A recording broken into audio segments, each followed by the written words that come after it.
My mind is set, my grind is set, my heart on ice is cold. I'm only here to even a score. Whoa. My mind is set, my grind is set, my heart on ice is cold. We down right now, but did it before. Whoa. See from here we going up. Made the call, I shown up. Now the game is sewn up. Say my name is blown up. We up, we up, we up, we up, we up, we up, we up, we up. See from here we going up. Made the call, I shown up. Now the game is sewn up. Say my name is blown up. We up, we up, we up, we up, we up, we up, we up, we up. Hello, Night Nation, and welcome to the Nighted Ones podcast, the second time we're going live, episode number 68. Yeah, I can't believe y'all lasted this long. As a reminder, we are the only podcast that features a former UCF national champion, a former UCF radio host, an ESPN analyst and hoops player, an infamous rapper, our resident influencer and IG star, shooting the breeze, talking UCF sports. And remember to like and follow us on YouTube, IG, X, and all the other platforms we've got. And remember to check us out on 70 plus teams and conferences on the College Huddle and the Big 12 Huddle. Without further ado, we're here to talk a little bit more about the coaching changes that have happened at UCF. We'll also talk a little bit about the new additions and the deletions from the coaching staff, some new players that are on the horizon. And we'll talk a little hoops because UCF basketball is nearing conference play, so we're excited about that. So without further ado, let's go ahead and get the show started. And first to the stage, as always, Nobra. Hey now. Hey now. Welcome back to the stage, my friend. And thank you for showing up this week. It was a skimpy crew until you did. I appreciate the help with the production. Let's go ahead and get that patented hair flip. All right. And next to the stage, some from IG fame, and some of you might know him from Twitter, UCF football updates, also known as Alan Levin. Welcome back to the stage. Hey, what's going on? Hey, glad you're back, dude. You cutting a little close this week, cutting a little close. I was, but I made it just in time. Just in time. All right. And last but not least, but always last, Josh Lazar. Hey, everyone. It's I'm glad that everyone is here, or at least we have 3 and 4 of us really. But I think Nobra is going to go behind the scenes because we're in the texts and we're like, okay, who's going to be here? Like, is someone in surgery? Is someone have too much work to do? But it looks like it's going to be a fun crew. As we're going to talk, I did a bunch of research on who's no longer here and people that are like on the internet right now as former UCF coaches. So I'm excited to see who might be sticking around. So we're going to get to that soon. Roger, let's go. All right. So no Christmas song this week, I take it. All right. I see how this is going to work. No, the songs will be light. Have Nagila. We can do some of that. I don't know. No. We're good. We're good, Josh. All right. So it looks. All right. We're done. All right. So we're good. There's 9 viewers out there, so welcome to the show, folks. This is the second time we've done this live, and the reason there's 9 viewers is because Josh is singing. That being said, normally we have Trey Neal on. Unfortunately, he's stuck in surgery. As some of you know, he's in the medical field, and he won't be able to join us. Ben Stout will also not be able to join us, and Andrew won't be back till next week, so you're stuck with us. That being said, there's plenty to talk about, and lots of excitement to talk about as the Scott Frost era begins. Scott Frost has said all along from the very beginning that he was going to be very, very specific with who he fills out his staff with. And there was, some questions around Night Nation. More often than not, when coaches come in, they have a staff that they've picked, or when they start interviewing, they've talked to numerous people that they may want to bring to the new school that they're going to, or in this case, coming back to. But Scott Frost's journey has been a little bit different. Number one, to remind everybody, he's been out of football, or at least college football, for a while. On top of that, he was coming into this situation pretty ill prepared. He wasn't expecting to be in the coaching ranks. He was expecting to continue on with his role in the NFL. And then this opportunity came up. So this is not a normal situation. So as people kind of look around and say, where's our coaching staff?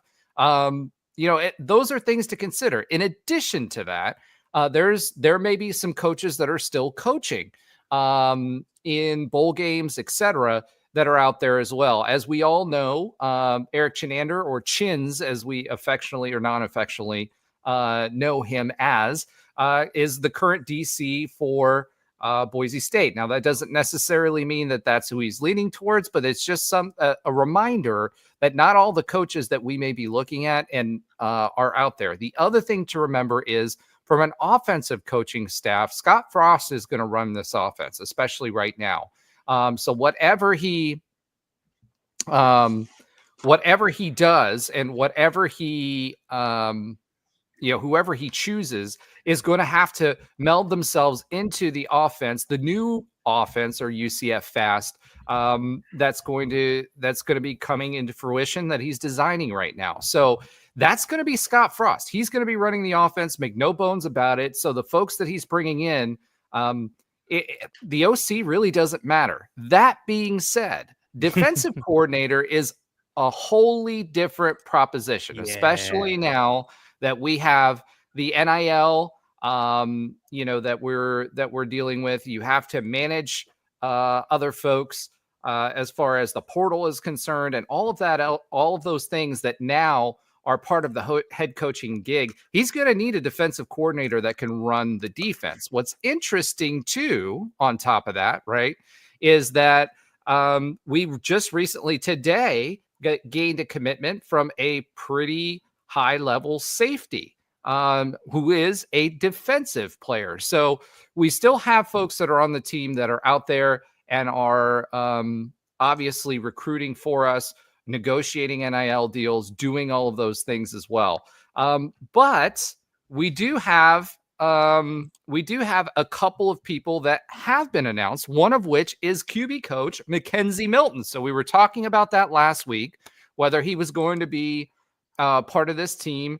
We weren't sure, because McKenzie Milton has a really good relationship with Josh Heupel. And as much as people gave him the business, for lack of a better term, Josh Heupel actually has been very supportive of the program behind the scenes that people just don't know about, right? So, for example, unfortunately, when Otis, passed away, guess who was there? Josh Heupel providing the eulogy. He's been supportive of McKenzie Milton, some of the other folks that came from that Scott Frost tree, and he's been giving him that opportunity the whole time, but now he's all ours. So, first of all, why don't I get your thoughts on McKenzie Milton as QB coach? What are your thoughts? How much is he actually going to be able to be given the reins and allowed to be the QB coach at UCF?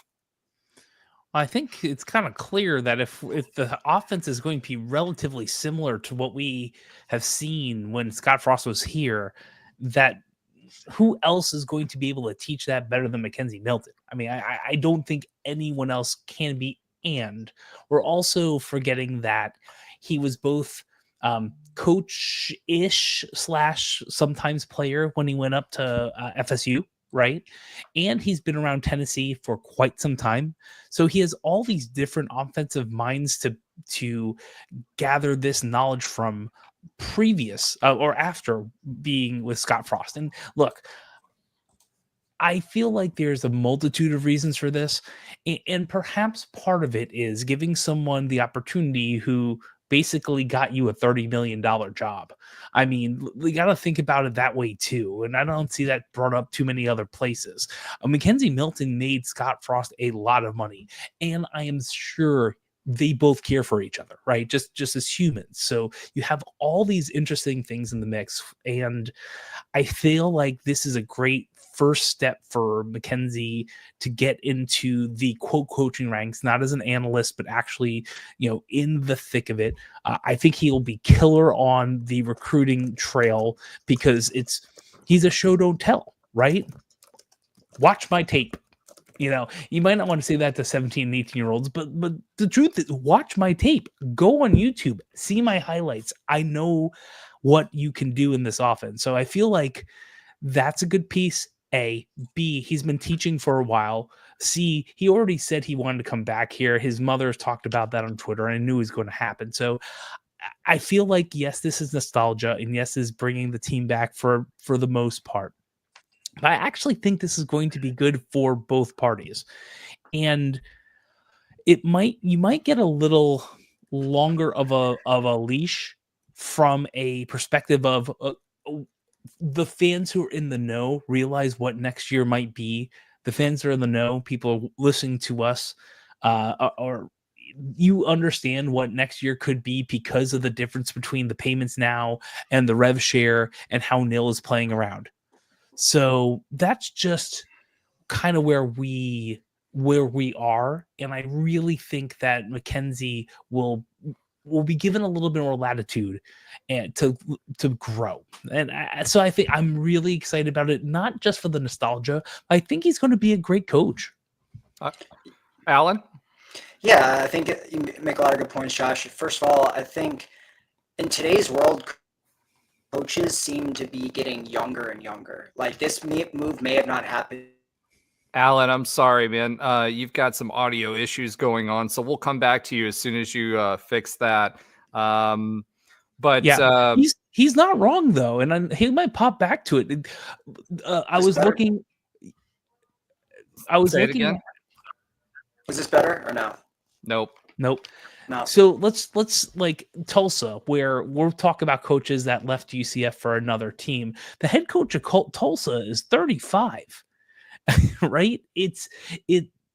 I know kind of where Alan is going. It's very interesting to see the youth movement from coaching. And honestly, a lot of it could be whether it's Gus Malzahn taking an OC job or Nick Saban retiring, et cetera, although, Bill Belichick is maybe the other side of the spectrum. Some of these coaches don't want to deal with being the GM and being the head coach and being the offensive coordinator and having to deal with the kids, the athletes, not the kids, but the athletes, student athletes, and their needs. Okay, they're not student athletes anymore, man. Well, you know what? They'll still in my classes, so they're still student athletes. But I know where you're going with that. The reality is, I think it's going to take that youth movement, 30s, 40s, to be able to do all these different things. And Alan's going to switch complete computer, so that's great. So I know there's more to it, but he is right that seeing this youth movement when it comes to, it's not weird to see someone in their not early, but mid 20s, early 30s become the head coach of a, even a G5 school. As I said, I was searching Tulsa a little bit for this, and what was it? This dude, was it Trey Lamb? He's getting like something like $3 to $5 million or something like that over a certain amount of time. I don't know the exact contract, but as a 35-year-old, that much responsibility is interesting. So I'm sure. Well, I don't know if Alan is going to think this is a positive thing with McKenzie, but I hope so. How about that? Well, I think here's the thing with McKenzie Milton, right? I still think that if Scott Frost has any cachet in the state of Florida left, McKenzie Milton will too. Fair. People forget that McKenzie Milton also went to FSU. Now, obviously, it didn't go the way that McKenzie wanted it or any of us wanted it for him, because once Dylan Gabriel took over and he ushered that era in, we all still wanted McKenzie to succeed. We hated to see him go into FSU. We understood why it happened, but we wanted to see him succeed. But I do think that McKenzie Milton, learned from a very good quarterbacks coach. We talked about Mario Verduzco last week and what his situation was last week. And I think for him, he's going to take that and put that onto the field. He was one of the most successful quarterbacks in NCAA history. On top of that, you've got Scott Frost, who was also a very successful quarterback in his own right. So between the two of them, I think they have, a national champion, at least two. I think Scott has 2 national championships or one or two. I can't remember. One. Okay. So one national championship, and then McKenzie Milton has a national championship. Yes. I know some of you will give me hate for that, but yes, it was a bona fide national championship. It's in the book. It's in the book. That's right. And we just lost 2 viewers because I said that. But that being said, it's all good. But that brings a certain amount of cachet. Now, what's going to be interesting to see is how that translates to our next quarterback, right? I think McKenzie Milton got to learn under Josh Heupel. He got to learn under Scott Frost, 2 very successful folks. I don't know. I mean, we'll see how it turns out, but I'm not worried about it because you've got McKenzie Milton and you've got Scott Frost, and both of those 2 people are very, very adept at what they're doing. On top of that, exactly, Chris Carter. Exactly. So those 2 people that left, as Chris says, page 115. All right. One note. You were right. He did. Frost did win 2 national championships in '95 and '97. And I will say this: people do forget that he did coach Marcus Mariota, or some people do. Like, it's not like he hasn't been. He's just this anomaly of like 1 or 2 good coaches or quarterbacks too. So there's a lot of.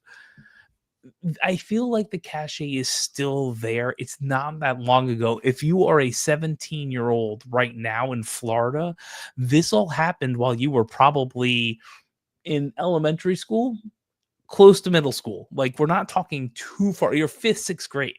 You're probably playing in some Pee Wee football, and you're probably paying attention to what's going around in the state. So I feel like this. We have a lot to talk about recruiting a little bit now, and it's going to be recruiting for the next 20 some odd days. But it's going to be, the whole off season is going to be very interesting, just because it's so unique with so many moving pieces, and even more moving pieces this year, like we've talked about with the money and the rev share, and this all kind of coming together within 2 pieces. Yeah, I think at the end of the day, as it pertains to McKenzie Milton, I think that he's going to find his own footing. I think he's got enough clout, and I think he will do a good enough job to make a positive difference in whatever QB situation we have, right? Obviously, we talked about last week, hey, do we have our QB on the roster? I still don't think so. I think we'll play in the portal. Also, Darren Henshaw has not said that he's going anywhere specifically up to this point, which means that technically he's still on UCF's payroll. All the coaches that have not accepted a role somewhere else are still on UCF's payroll. So remember that, folks. So if we have to, and if Scott feels the need to, you've got someone who was a QB coach on staff that's UCF alum, as well, that you can leverage if you need to. So I think it's going to be a net positive for UCF, just simply because the brand recognition and the personal brand recognition of McKenzie Milton. He was a household name, and he was a household name, and he was someone who would have been up for a Heisman. I think he would have been in the contention, would have been talked about for a Heisman. And as Chris points out, he was de facto QB coach for us for 2 years, right? So he held the clipboard. He worked with the guys. I think this is a good thing. And not only is it a good thing, but UCF obviously made a big deal and had a lot of promotion around that as well.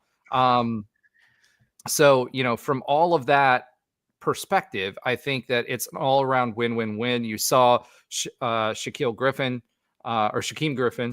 come back and in the parking lot, they had that big emotional hug and all of that other stuff. So just by virtue of that, I think, at the end of the day, it's going to be a situation that's going to be a net positive for UCF. Yeah.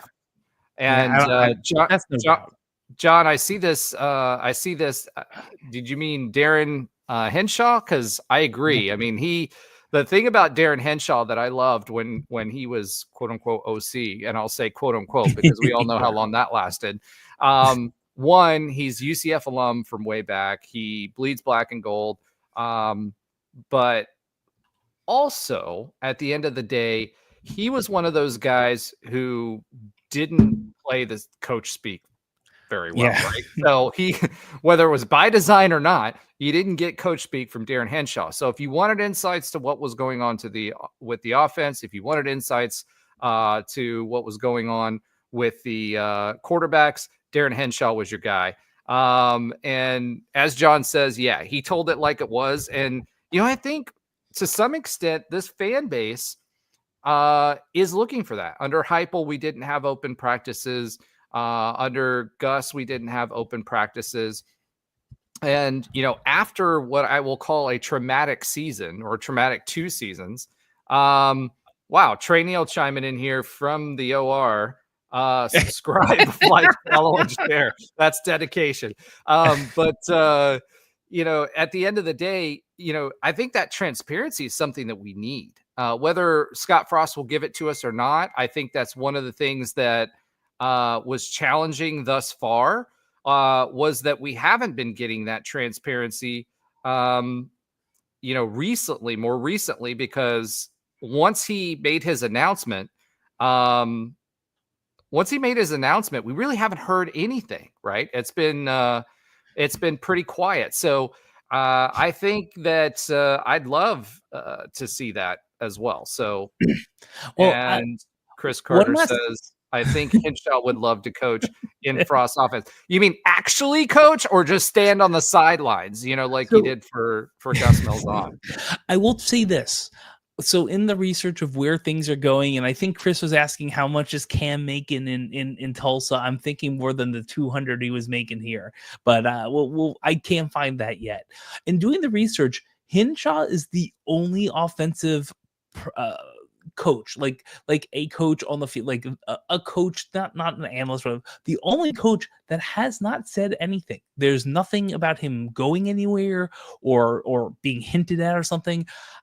I'm wondering if he's going to stick around, and I kind of hope he does in some way, shape, or form. We'll see what happens, but it is kind of interesting. Everyone else is gone, pretty much. I mean, of names that that you would see on the field and you would hear in press conferences, he's the only one on offense left. Well, you didn't really see anybody in press conferences. I mean, the media availability under Gus Malzahn was not great. There was nothing to speak of, to be honest. And even Gus only had the once a week press conference. He had the post game where he was talking about how the other team was a real team and blah, blah, blah, and anything else. Trey Neal says any questions for him specifically, he will try to answer it in the chat. He can't join us tonight, but he will chat. I don't know how safe that is for whoever they're operating on, but we'll go ahead and allow him to do that. I'm not sure Trey is with a scalpel in hands in a body. I don't know if that's his role. I'll say no, it's not his role, but he's monitoring the machine. So yeah, I will say this, and Trey, because I was really interested. I know Coach Beck is now still on staff. Anything you want to chat about that, and we can add it in, that'd be great, because I know you have fond memories and things to say about that. Other than that, fans, same thing. So yeah, Chris is on fire today. Yeah, Chris is definitely on fire, which I love. Keep it coming. That's the point of a live show, so that you guys can participate in this with us, right? And kind of direct us on things you want to talk about. There's been a lot of comments about defensive coordinator, and I promise we'll get to the defense as soon as we get to the offense, but we haven't moved past McKenzie Milton really. So as it pertains to the offense, let's talk a little bit about an interesting choice in offensive coordinator. There we go. There's Alan coming to us from the phone. Hey, Alan. How's it going, guys? Sorry about that. That sounds way better. Yeah, it doesn't sound like you're in the chopper. Yeah, I don't know. In the chopper. All right. So anyway, What'd I miss? Well, we talked about McKenzie Milton, and now we moved on to offensive coordinator Steve Cooper, or Coop, as Trey Neal knew him. Actually, Trey knew him from Nebraska as well. Now, this is a guy, we were talking about folks that Scott Frost may fill his coaching staff with. One of the things that we were afraid of was that we were going to get the Nebraska staff, right? I think everybody had trepidation about that. We've added a bunch of stuff.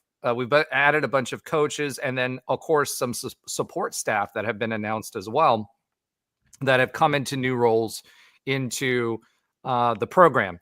The interesting thing about that is a lot of them have Scott Frost ties and a lot of them have Nebraska ties. So that's a little worrisome because I think a lot of us kind of wanted to stay away from that. Scott Frost said specifically that he would go after, take his time, and we had more resources, and he would go after the people that he felt would be the best choice for UCF. Now, when we get into defensive coordinator, I'm not too worried about offensive coordinator because we know Scott Frost is going to be the coordinator. However, when we get to defensive coordinator, I'm not sure that we want Chins. Now, he's proved himself quite a bit better, but that's I've said all along that I wouldn't want him. Now, Trey, since you are in the chat, and Steve Cooper, if you want to provide us with any insight that you want to while you're in the chat, he was an offensive analyst at Boise last season. Oh, surprise, surprise! I wonder who he's connected with there. He was an OC and QB coach at Maine. So he was offensive coordinator, and UCF did put a press release out about this and said, oh, well, their offense performed way better than they ever did his first year there. They didn't mention the subsequent years that he was there. Spent 4 years at Nebraska under Frost as an analyst and quality control guy. Again, not a whole lot of experience there. So what do you guys think about this hire? I mean, I don't think he'll actually call plays or anything like that. I think this is Scott Frost saying, I'm offensive coordinator. I don't care. I'm putting somebody in here that I like and that I know will support me in some of the things and knows how I work, and support me in some of the things that we want. So what do you guys think on that? Yeah, I mean, that's kind of what I immediately thought when the hire was announced. As a guy that I hadn't really heard of. Obviously, when he was with Frost, he was not in a on field, or he's not a position coach, I should say. As pertains to him having most of the staff that he's hired so far having ties, I mean, you see that pretty much, in general with coaching staffs. They're going to hire people within their tree or past people they're associated with, although I don't mind it to some degree, although I would like there to be some separation where he does maybe look outside for some roles. As far as Steve Cooper, though, that's immediately what I thought. I mean, you talk about a guy that any Power 4 role that he's had has not been a positional coach. And the only kind of offensive coordinator / position coach he had was at Maine. So this is a pretty big jump to just go from that to the OC of a Power 4 program that, quite frankly, has a lot of expectations on the offensive side of the ball from the fan base and, just what we were used to over the past decade. So to me, it just signals that, yeah, this is Frost offense, and I'm not sure exactly what, Cooper will be doing. But, I think it's fine. I mean, apparently Frost looks at him in a very, thinks of him very highly, that he's a rising star in the profession. So, I trust Frost to know what's best there. And, it's not, it is someone that at least has kind of gone up through the ranks. It wasn't just like some, Verduzzo or some of these position coaches that he had in Nebraska. It was someone at least that's kind of, bounced around, worked his way up, had a, seen multiple different schools, been in multiple different positions. But it is a little bit interesting that he has very little, positional experience at the Power 4 level. But and also just because I barely got to speak last week and I didn't get to speak on McKenzie this week, I just wanted to say overall I do think it was a really good hire, not just for the recent momentum we've had, for the fan base and morale. But, I think, Josh, you mentioned that he was kind of a coach while he was at UCF in his last years while I was injured. Then he goes to Florida State and he plays, but he's also kind of a coach. And then he goes to Tennessee. So I think he has a little bit more experience than maybe we're giving him credit for. And I think he has a chance to be one of those coaches that makes a really quick jump. And I think it's exciting. And there's probably going to be nothing but respect from players to him when they see his tape, like you mentioned, Josh, and also the fact that he'll probably be able to connect with younger guys a lot easier because he is a younger guy himself and is a guy that played college football 3 years ago. So he's been through NIL, portal, all that much more than actually Scott Frost has seen that firsthand. So I think it's an exciting hire, and so I'm happy about that. And then for Cooper, I think it's kind of wait and see. But Roger, like you said, I think this is just kind of an honorary role, and Frost is going to be the OC play caller. So let me go back and forth. Let me go back to McKenzie for a second, then off to Cooper. One thing that I don't think people can well, maybe some of us can relate to, and it's worthwhile noting. Casey has 2 young kids, and when you have young kids, there is a level of drive to succeed as a parent. It doesn't have to. It doesn't matter who the parent is, but there's a level of drive to succeed for your kids as a parent. And I experienced. I don't think he needs any drive whatsoever. I know, and I feel like it's almost a little extra motivation. Maybe if you need a little cherry on top. I agree with you. And I still think there's some pieces to that, perhaps. I mean, it's the idea of Scott wanting his son to see him coach, right? And be on the field and those type of things. Casey's not there yet. He's 2 young kids. But I feel like his progression, like you can see his progression to where he will be an offensive coordinator, or he might be a head coach another 5+ years, and maybe get the money he probably deserved if he didn't get hurt that bad as a professional, or at least moving up through the ranks, or NIL if it was there. So anyway, back to Cooper. I'm going to take something from the text chat, and I don't think Trey's going to have a problem with me sharing it. Frost is going to go with people he trusts. And I feel like all of these decisions, if you look at it, McKenzie, not even a utmost trust, right? Beck's trust. There's a reason Cooper is this selection. Outside of the fact that he might be a really, really, really, really talented individual, Coach Frost must have an utmost trust in him. And I feel like that's why we haven't heard too much with the rest of the staff. It might be why Hinshaw might be part of the staff and just not announced yet. Perhaps it might be why the Kennys haven't been announced. It might be why, Trevon, I would assume he's going elsewhere, but who knows? He's a big Auburn guy that followed Gus over, right? So we'll see what happens with the defense. And I think we're waiting for people who are probably planning on college football playoff stuff. But I do feel like every single hire is going to happen is going to be based off someone he absolutely trusts. And that's probably why Cooper's here.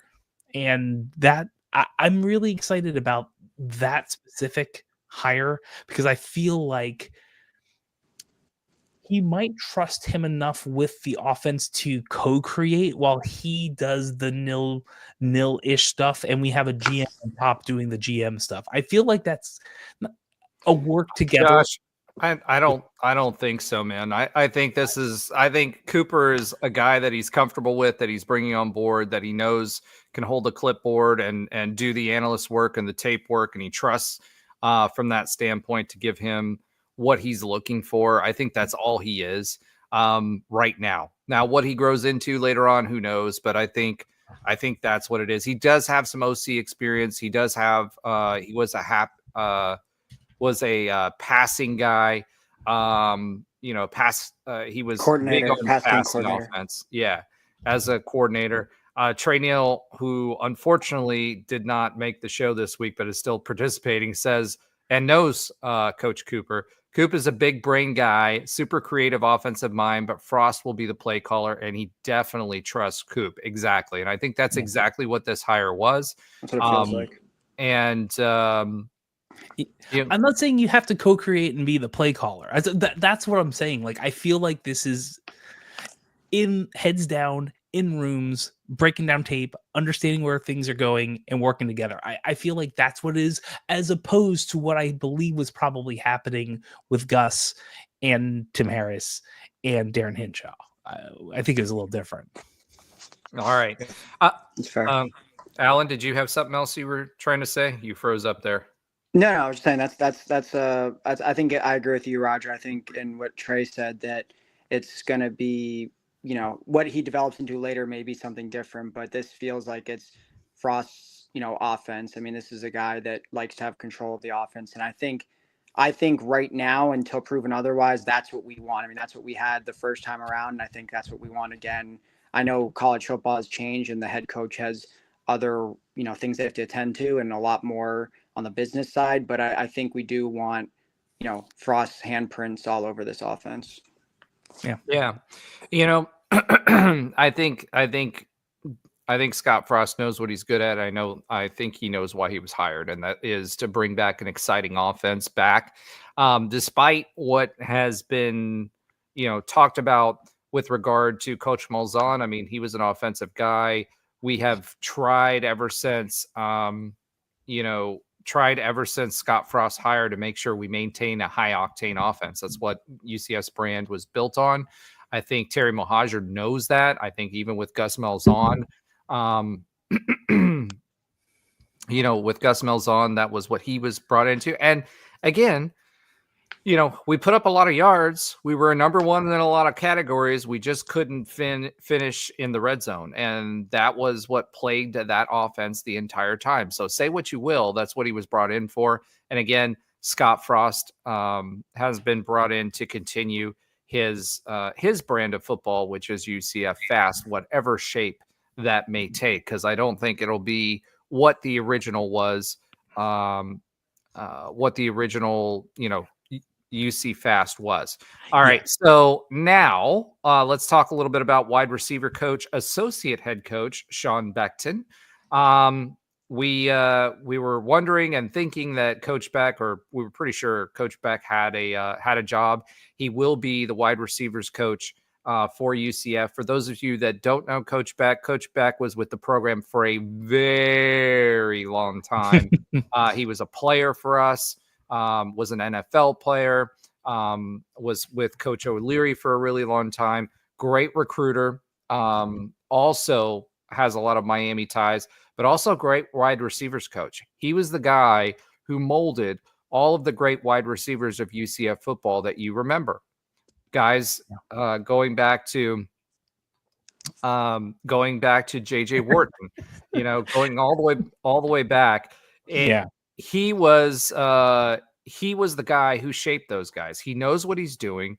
He was a great wide receiver in his own right. He had NFL experience, and he's done a great job with the guys that he's had under his tutelage. And I'm ecstatic that Frost decided to keep him. Remember, he did go with Scott Frost to Nebraska, and again, that was a payday. What Trey said last week too, as a reminder, he made sure that his guys got paid from UCF that came over to Nebraska. Coach Beck wanted the head coaching job, didn't get an opportunity and wasn't going to get an opportunity at UCF to be that head coach. So he made life-changing money there, and now he's back at UCF. Yeah. So Chris Carter actually says he played with Beck. He was recruited the year after me, him and Sean Jefferson. So he does remember who he is. And man, Chris, you look younger than I do. Yeah. And, Coach Beck is older than me, so that means you are too. So's Josh, by the way. That being said, he doesn't look like him. That being said, I was going to say, I've been at UCF since 1997, and he's been here since 93. No, 89. I mean, he's been here for a while. And side note, all the names that you were like, all the memorable names, and all you got was JJ Wharton. We're talking. No, it goes way further back Burley, than that. Brandon Marshall, Jimmy Frizzell. Yeah, I will tell you. Well, let me say this. This is the one thing that I would. I'm looking at some of his UCF background. The one thing that I feel like would be like things UCF fans only would know. He was the one that coached Mike Greco after he went from a quarterback to safety and got onto the Giants and got a Super Bowl ring. I forgot which. He was on like a team that got a Super Bowl ring. I don't think it was the Giants back then. So like, man, if you can take, and Greco was not that bad of a quarterback, but if you can take a quarterback, turn them into a safety, and get them coached up to get to the NFL, even on the practice squad, he's amazing. He really is. Alan, any thoughts on Coach Beck?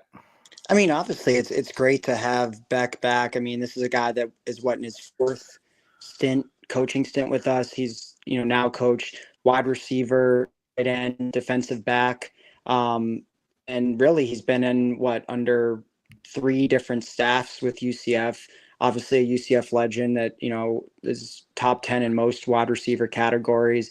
To have him back, I mean, it brings a sense of familiarity, and I also think, for years, wide receiver has historically been UCF's best offensive position when it comes to NFL talent and just generally, who's the best, at least, top 2, top 3 best offensive players on the team. And that's something we haven't had really under Malzahn. At least I know we've had Javon Baker and Kobe Hudson, but just the overall depth has not been as strong. And I think we went through a couple wide receiver coaches. We had Grant Hurd, and then he was fired. And, we had all these guys. And I think bringing back Beck will bring that development back. And when you talk about some of these recent 4-stars that, were just freshmen last year that have all stayed, haven't transferred, Jordan Bridgewater and Kason Stokes and these guys, I think there's a great chance now that they can develop, and especially there's a void at receiver, right? You lose Kobe Hudson, you lose Jacoby Jones, you lose Trent Whittemore, all the guys that, really played this year.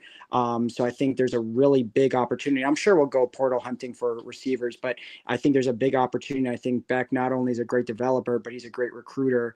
And you've already seen 10, 15 offers go out for wide receivers, probably because he's the only position coach on offense there right now. But I think it's a big move for the program, and I think it'll bring back the development side that we've been missing at wide receiver recently. So I think it's a great move.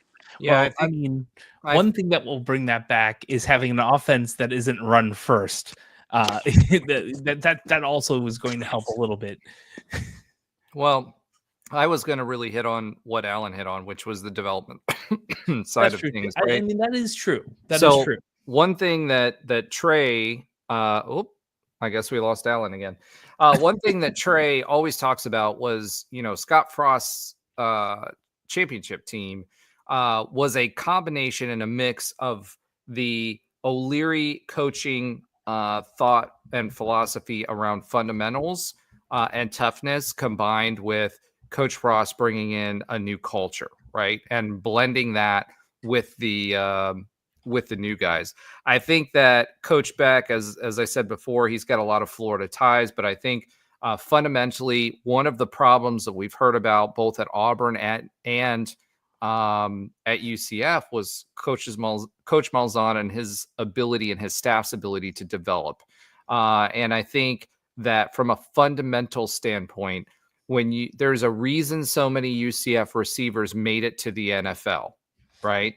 And that was because they were fundamentally sound. Yeah. They had a route tree. When you heard about Josh Heupel, what did you hear about receivers under Josh Heupel? They didn't have a route tree, right? When you saw Coach Malzahn, you didn't see a whole lot. You had a go route, basic route tree. So I love the fact that, and I think that Coach Beck, he made a little bit of money, but he's going to bring the fundamentals back to the coaching that these receivers need that will ultimately make them successful and UCF successful. And I think it will also bring back to John Ryan's point here, receivers will come back to this offense because we leverage the receiver. Whereas, basically in Josh Heupel's offense, you had a spread, so you had the opportunity to get the ball and pass the ball around a little bit. With Gus Malzahn, you had 2 receivers basically. It's why X left. And at the end of the day, I think that's going to allow us to bring those receivers back to this offense. And again, McKenzie Milton can talk about that when we're on the recruiting trail. Scott Frost can talk about that and lean on, hey, look what we did the first go round, right? Look at Gabe Davis. Look at some of these other big names that we had. Look at Marlon Williams. I mean, he didn't make it as far as he should have, in my opinion. I mean, I know his measurables were tough in making it to the NFL. He's carved out a great career in the CFL, etc. But he was his last season when he was able to actually get the ball and was able to shine. He was another guy, right? So all these guys got their fundamentals, they got their toughness, they got their attitude, they got their work ethic. All that came from Coach Beck, and that's what we need. We need a little piece of that George O'Leary era and before, UCF guy through and through, and someone who was successful at the highest levels that can speak to these kids and bring them to UCF and develop them. All right. We talked about that. Now, not all of UCF's basically the coaching directory, the staff directory that's on UCF's website is up to date. So there are some guys there are a lot of guys, especially on offense, that are still in flux. But everybody who has not been announced going somewhere else is still a member of this football staff. And Coach Frost went out of his way to say that every person that's there is still under contract, right? So they're still required and responsible for going out there recruiting, doing all those things, and they haven't been let go. So until that changes, right? And Coach Frost has had plenty of opportunity to do that. There's no telling whether those folks will stay on or not. Before we move on to defensive coordinator, that's been a hot topic tonight. Let's talk about, where we are today and the coaches and staff that Scott Frost has brought on thus far. Overall, are you worried that there isn't enough variety in the coaching staff that we've brought on thus far? Can you define variety before I speak, please? Yeah.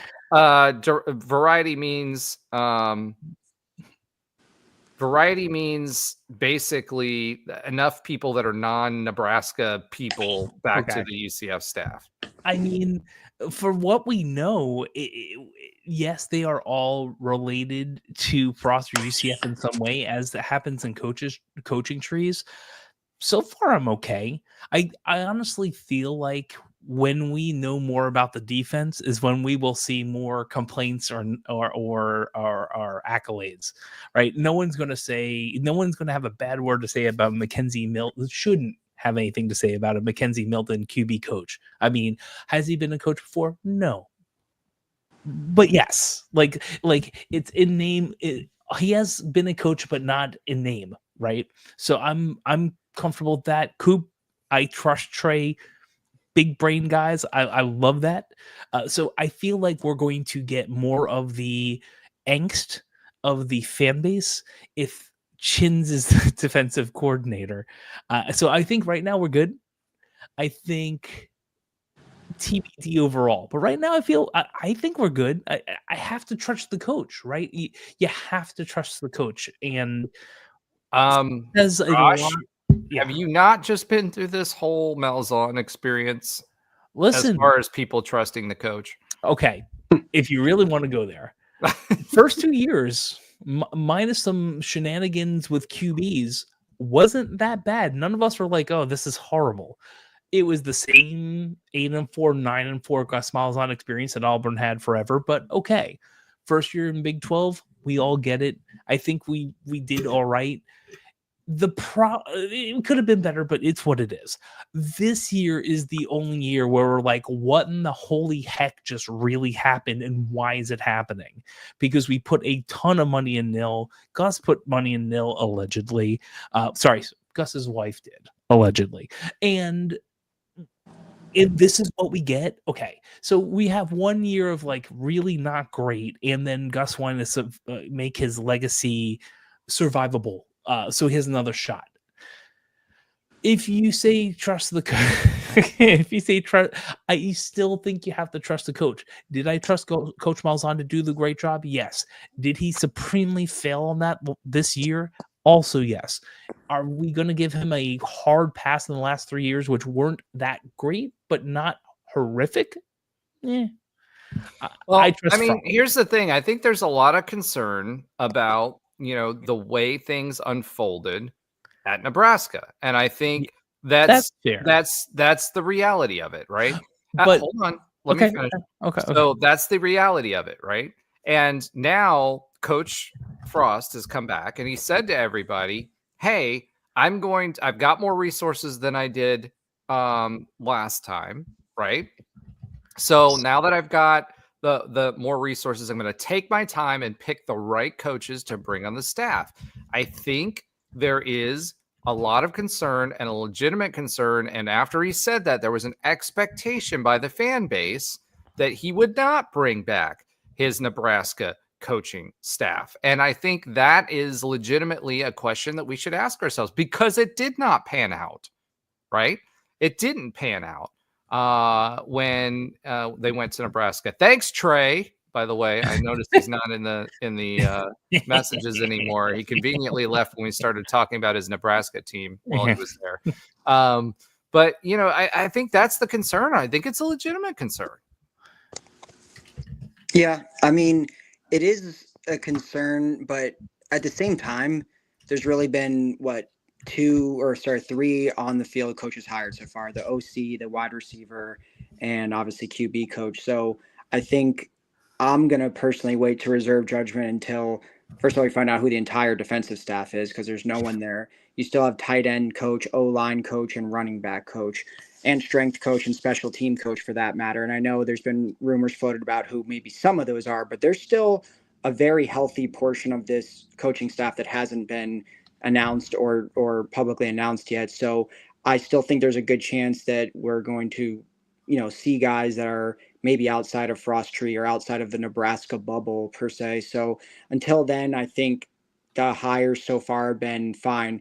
The concerning part to me more is just the speed of how it's happening. And I understand this kind of all got thrown on Frost's lap and maybe wasn't expected to happen until it happened. It wasn't like he was brewing for months or something like that, obviously. So the bigger concern is just a lot of recruits, whether they're transfers or high school guys, they generally commit to a position coach. That's who's coming to their house to recruit them, and obviously the head coach too, but they want to know who their position coach is. And I think you have this 30-day window when a coach leaves that, and we've already seen, we'll talk about it in a little bit, some of the guys that entered the transfer portal that have withdrew their name. I think if you want to potentially bring back some more, I know there's some that are not going to happen, like Lee Hunter, people like that. But if you want to retain maybe some of these other guys, Talk they need about a position bag. Oh God, yeah. Right. The guys that was a bag, dump truck. That wasn't even a bag.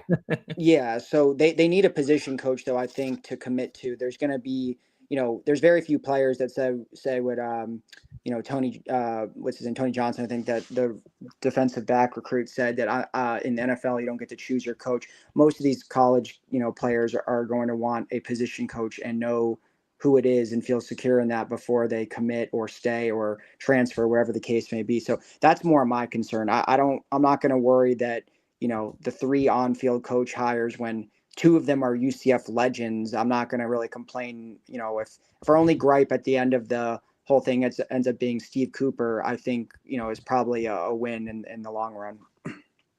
Yeah. And I think, UCF Island just joined and popped on, and, we talked about Coop already. We all know why he's here, right? He's a guy who can handle Scott Frost, or knows how to operate with Scott Frost, and he's an offensive mind. And as Trey said, he's a big brain guy who knows offense. So I expect that's why he's here. We all know that Scott Frost at this point is the offensive coordinator. So let's go ahead and officially pivot. All right. We're now going to pivot to who should be DC, and we've kind of beat around the bush here a little bit, quite a bit, and it's been a hot topic in the comment section here. Let's talk about the defensive coordinator. Right now, we've got no clues as to who the defensive coordinator is. We know who it's not going to be, and that's Addison Williams, who's now moved on to Nebraska, which is kind of funny. Now he's not a defensive coordinator there, right? But that's an interesting thing. And actually, if we had the money, which I don't think we do, I would still like to see Coach Cack maybe as a potential defensive coordinator here. We talked about him, for the head coaching role, and he didn't end up taking any of those roles. Josh, go ahead, hit the B. But no, there's a B coming in for that, and Island saying Randy Shannon being the DC is hold on. I've got to catch up with the comments. I was going to put some of the older comments up here that we're talking about DC, but I guess let's go ahead and jump ahead. Boo. And I couldn't get Island right because I was just laughing with your B comment. Well, hold on. If we get Randy Shannon, we only contract him for the second half, right? Second half, Randy. Mike says here, Brian Jean Mary out of Michigan would be interesting as defensive coordinator. I don't think Michigan's changing anything this go around on DC. So I mean, we're also not getting. I got to go back to this one. Chris Carter says Gus could have used a big brain. See, go ahead. I'm sorry. No, I was gonna say Gus just needed to be. He needed to be less paranoid. That's really the truth. I'll say this: we're not getting Steve Belichick from UW. That's not going to happen. So you can just check him off the list. Well, I can say this, for me, we'll talk about the elephant in the room. There hasn't really been much talk about who else it could be. And all of these guys that we're talking about, right, have either recently played and weren't available in a bowl game or a championship game, or they were in a championship game and are going to be playing in a bowl game, or playoffs. So there's not been a lot of noise around that, but let's go ahead and talk about the elephant in the room, which is chins, right? So one of the things that was said here in the chat, and I think Chris said it, here it is. He says chins is the DC for a 12-1 team that's the 3rd seed. You need to stop focusing on the past, otherwise why are we hiring Frost? I think those are two completely different situations, Chris, but I will say this. Back when Chins was here, if you guys were listening to Nightline, which is the predecessor for this show, and where we had the podcast and the radio show, and we will have Andrew back again. We had him last week, but he comes on when he can. And if you remember, he was getting a little long in the tooth for him. But he's going to continue to participate. One of the things that I always talked about with Chins's defense was set up for the offense that we wanted to run. In addition to that, Chins's defense was also set up to get the ball to an offense that would score at will. It was a bigger surprise if our offense did not score versus whether we were going to score, right? So that's a different cadence, different defense. Their whole goal, and Trey will talk about this when we get him back on the show. Their whole goal was very similar to what was very similar to what Cincinnati during their playoff run was, and other teams, which is ball hawks. They're going after turnovers, right? And that was their whole intent. So they played quote unquote loose. You heard Chins say this at the time. I want them to play free. I want them to react. I don't want them to be thinking, and I want them to be going for the ball and always going for the ball. And that left us a lot of yards. But if you look back at Oregon's offense, where Scott Frost came from, the defensive numbers were the same. And at that time, I was running a spreadsheet that I would talk about every week, and it was yards per play and points per play. So when you looked at the number of possessions and points scored per possession as well, if you looked at the number of possessions, the defense actually did a pretty good job of holding opposing offenses back. But the goal for what they were doing was not was not to stop and get turnovers the traditional way. Their goal was to get turnovers and be ball hawks and drive fumbles and get interceptions and do that. That was what that defense was predicated on. And when you're running the offense that we are at Oregon, at UCF, that's how it was built. So can we truly evaluate whether Chins could be a good defensive coordinator at UCF or not? All right, pause. Yeah. Now let's talk about Nebraska. So go ahead, Josh. You were going to make a point, and I'm going to go through some of these comments and put them up here because they're popping off. Yeah, this is. I mean, this is I said earlier, and Chris was like, the fan base aren't coaches. You're right, and the fan base is going to do this in the comment section of everywhere if Chins is the coach, and I don't think that's quite fair. They've both grown in what they have done over time, and to talk to that. We can bring this back later if we want or not. Do you think there's any shot at some of the LA Rams staff that have been in college, who have been on defensive line coordinators and have been defensive coaches that maybe want to get back in? Or maybe were interim coaches at the Rams and didn't get the full gig. Unless you're talking about someone specific. I mean, I'd find it hard to believe that anybody's going to come from the NFL coaching ranks back here. And look at what happened with the hoodie and his time at North Carolina. Now, Jimmy McNutty put something interesting here. He says Chins won't reunite with Frost at UCF. Both were barely on speaking terms by the time Frost's tenure ended in Nebraska. Frost should try to get Dan Jackson from Idaho. Now, let me say this. Well, Mike says leave him in Idaho, and John says no. But let me say this about that. We talked about this with Mario Verduzco. There were a lot. Coach Frost, towards the middle end of his tenure, he always was loyal to his guys, and I think to a fault. And I think there was a bad taste in a lot of people's mouths when basically the boosters and the admin said you need to make changes, and they made changes at the coordinator positions, etc. Chris Carter says, I think it hasn't been announced because it's 100% Frost's best friend. Mike says the SP plus worse than any defense under Gus. And you guys keep talking, and I'm going to start cycling through these because those last on 2017, and of course, so we need train like every episode for like the next year.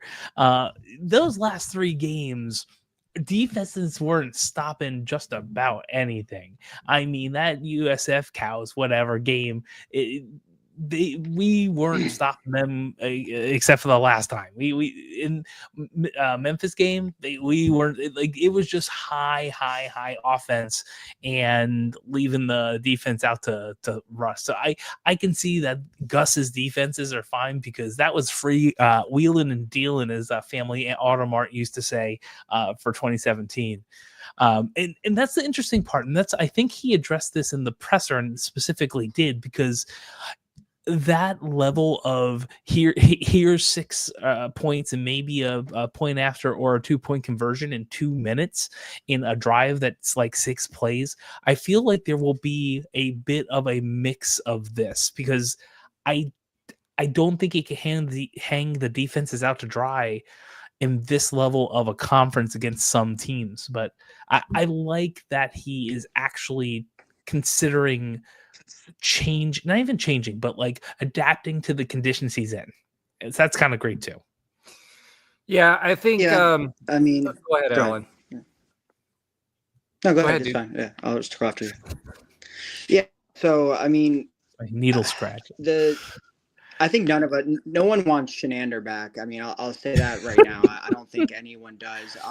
To Chris's point, like, is it not announced because he's hiring his buddies? I don't know if that's the case. I think Frost was thrown into a very unique situation. Like, I don't think there's many coaches in recent memory that have been pretty much blacklisted listed from the college game. I mean, it's not like there was 130 plus other programs knocking down Frost's door for him to come back and coach. I mean, essentially was out of the game for almost 2 years and then, basically got a lifeline with the Rams. So I think for him to just be thrown back into this, it's not as easy to assemble a staff. I mean, plus there is obviously names from his Nebraska staff that are at other jobs. Like maybe Shenander doesn't want to leave Boise State. They're in the playoff right now. I mean, they may be arguably set up better to make the playoffs annually than UCF is. So I don't think it's a matter of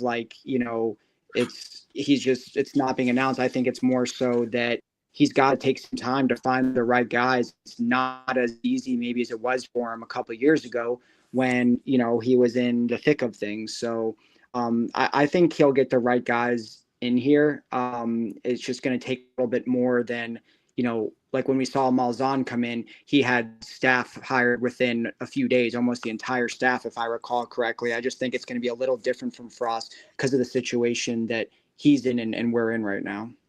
Yeah, let me say this, Chris Carter, to answer your question, where's Trey when we were talking about Chin's LOL? As we mentioned earlier, he was in surgery and he was messaging you guys from surgery. I'm assuming he's focusing on the surgery again, but we will have him back next week to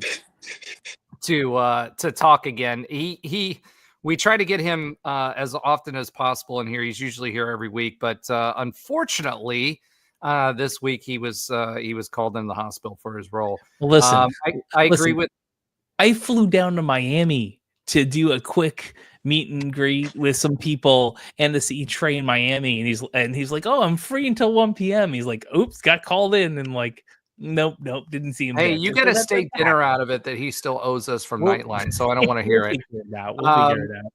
So Mike has a good point. He wasn't on the Rams staff long enough to pull any coaches. I don't think he would have anyway, to be frank. I don't think you're pulling NFL guys from the Rams to come be a college coach.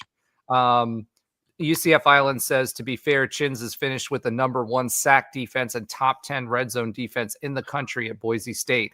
I agree. He's also got a really, really good running back that's there that's allowing, if you look at the number of possessions that they have, it's a lot less and the style of game that they play than what they had at UCF. So, to your point, I do think people can grow. I don't know that Chins would take the job with Frost, given how Nebraska went down. I also don't know if we want Chins. He may, Scott Frost may want to put all of Nebraska behind him. He's kind of, he wouldn't even talk about that experience. So I don't know. I mean, politically, I don't know from a fan base perspective. I don't know if that's even something that's palatable, let alone if Chins would take the job. Jimmy McNutty says Chins is a really good DC. His 2017 and 2021 defenses were really good and thrived on takeaways. Exactly. Ultimately, his scheme wasn't suited for the Big Ten, like when he asked Trey to line up at 7 Tech. Yeah. And Jimmy will have Trey back again, probably next week, and hopefully we'll have something to talk about then. Oh, and Andrew's listening in. He's working remotely as well, so he's listening in here. Brian Jean Mary was also DC for UCF in USF in 2017, 2019. So Frost knows how he is too. Yeah, I'm not sure we want the cows stink over here, but I don't know enough about what he's done lately to talk about that. Mike says, I think that might be a sneaky pick. He's from Apopka, was a linebacker at Michigan in 2020, and was the linebacker coach at Tennessee for Heupel's first 3 years. Chris says, I think you'll be more, you will more run in the new Frost offense. I know what you're trying to say. Listen, Frost ran a lot. Yeah. Yes. Ran a lot in 2017 and 2016 and 2017. His offense was predicated on using the run to set up the pass and vice versa, right? Depending on what we needed to do. But he was going to give you, Frost's offense was set up so that he was going to give you similar looks and pass out of that look, but it was going to be a run defense first. And he used the mid-range of the field as well, because his offensive line, their whole point was not to block at the first line of scrimmage. They wanted to move beyond the line of scrimmage and move that scrimmage forward to set up things for, set up things for the screen game, set up things for pitches and jet sweeps and all of that other stuff. He gave the same look, ran the same play with Adrian Killens several times, running it up the gutter, doing whatever he was doing, right, to set up other plays later on. That was his offense, but it was all out of a two-back set.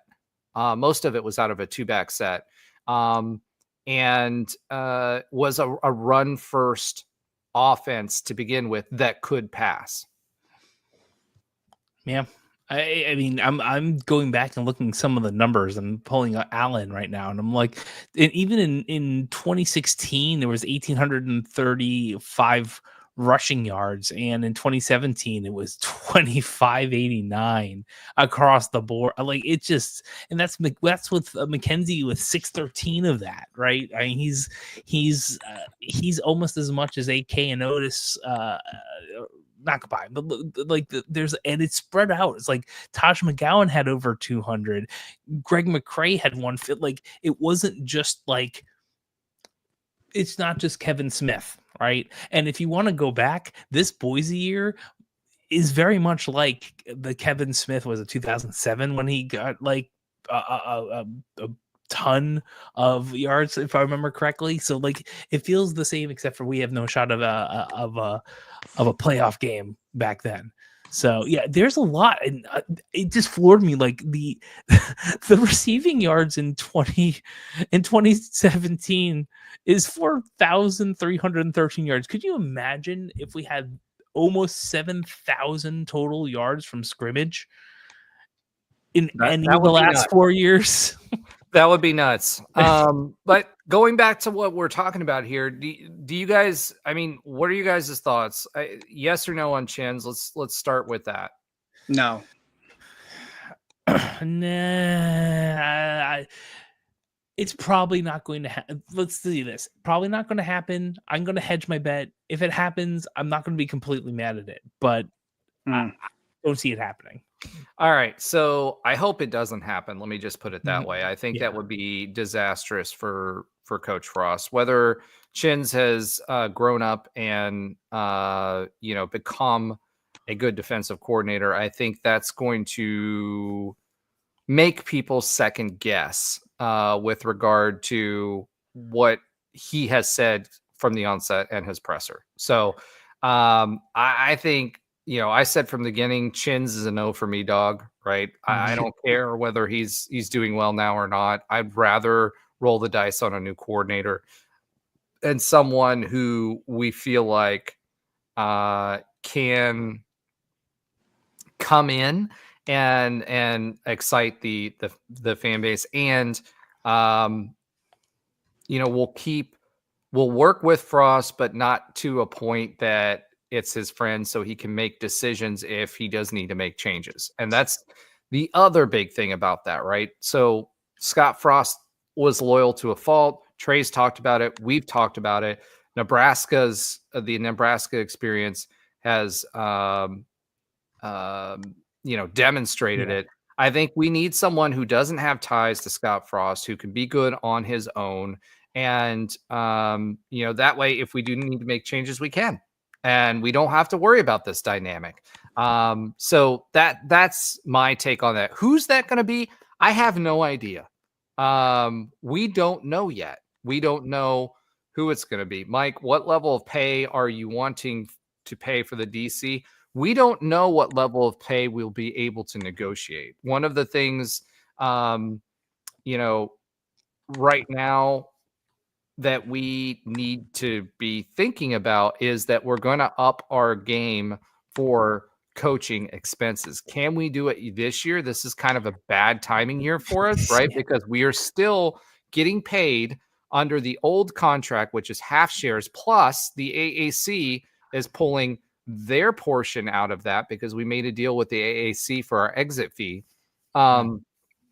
So that money that takes us through this whole academic year. So people think, okay, once football season's over, we get the new money. No, that's not how it works. It's until the end of the academic year before it kicks in, and then we don't get paid until the end of the following one, right? So at the end of the day, we don't have that money. However, do I think we should spend for a good defensive coordinator? Yes, because I think if anything, that's where we should spend the money, is the defensive side of the ball, because I have confidence in Scott Frost's ability to run this offense and bring it back to where a successful offense. Now, let's go ahead and pivot again. Pivot again. Pivot. And by the way, before we leave that, I will say this. I hope that we have some more news for you next week on this. Coaches that are no longer with us. Is this an in memoriam? Yes, it is. In memoriam. In the Arms of the Angels is playing right now. Sarah McLachlan. In the arms of an angel. Oh, boy. Oh, my gosh. This is off the rails. See, we're an hour and 15 minutes, and Josh is already off the rails. And this is without alcohol, folks. So just remember that. Addison Williams, as we mentioned earlier, goes to Nebraska. Tim Harris Jr. Is now the wide receiver coach at FSU. Interesting. He's going to be making $500,000. Maybe it's something like 550, but over 500. So yeah, over 500,000 next year at FSU.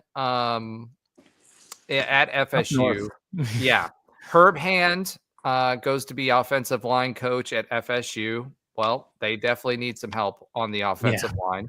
So I don't know. Herb Hand was pretty well respected, but I think this is definitely a solid hand for us. Cam Martin goes to Tulsa as running back coach. All right, let's talk about Cam Martin for a second. Okay. All right. I am not happy about us letting go of Cam Martin. Yeah. Unless the only way that I would see this working out is if we got Kevin Smith back at UCF. So to me, I am not happy about this from a recruiting standpoint, and I'm not happy about this because he is a good running backs coach. Yes. The team, RJ Harvey, was upset about it. He posted it on Twitter as well. I don't think Kevin Smith is going to be coming back here right now, not for this role. I could see him coming back if he was going to be OC or something like that. I could see him doing that because I think he's running back / offensive coordinator or assist, some role like that. But I don't see Kevin Smith doing that right now. If he does get Kevin Smith, then everything's forgiven. As much as I love Cam Martin, I would be okay with that trade. That being said, right now, as it stands, Cam Martin, number one, to Tulsa is kind of odd to me, of all places. Yeah. And number two, I think that I would love to have Cam Martin right now just for continuity of our recruiting. Yeah. Because he's built that. We talked about that before. Yeah, and there must be something else. He might end up getting more of a title. It just, from everything I'm seeing from like Football Scoop, it's just running back coach. He might be getting more of a bag. He might be getting a higher, take a lower job to get a higher title. The professional, way to move up. There might be part of there, and it's unfortunate for a ton of reasons. Actually, so I met his wife at a neighborhood party. Where is this story going, Josh? I think I told the story on the show last year. I met his wife at a neighborhood party because she's a local first grade teacher.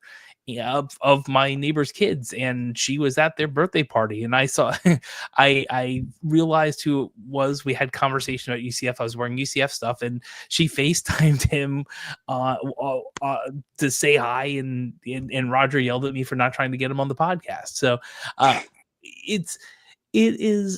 he's just a good person, and I'm hoping that moving to Tulsa is going to be better for him as a person. I feel like there had to be a reason other than we did not retain him, other than your idea that Kevin Smith might be coming back. But yeah, it's sad to see him go, because he did a lot of wonderful things here at UCF, and once a night, always a night, right?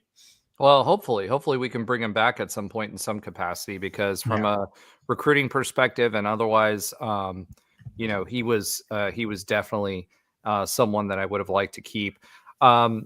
Chris, to your point, I don't know if you listened to the previous show that we did on that. Terry Mahajer said that this was in the works since after West Virginia. So after that, even Terry Mahajer knew, and I think those conversations were ongoing at that point. Yeah. And Gus was talking to FSU to get where he needed to be. I mean, you could see it in his body language. Yeah. His pressers. I mean, what happened against Utah, etc. We were both over each other, basically. Yeah. Yeah. Well, I mean, and they were neighbors. I don't think they were over each other per se. I just think they both knew it wasn't going to be a tenable situation, because it was going to put Terry in a bad spot no matter what, etc.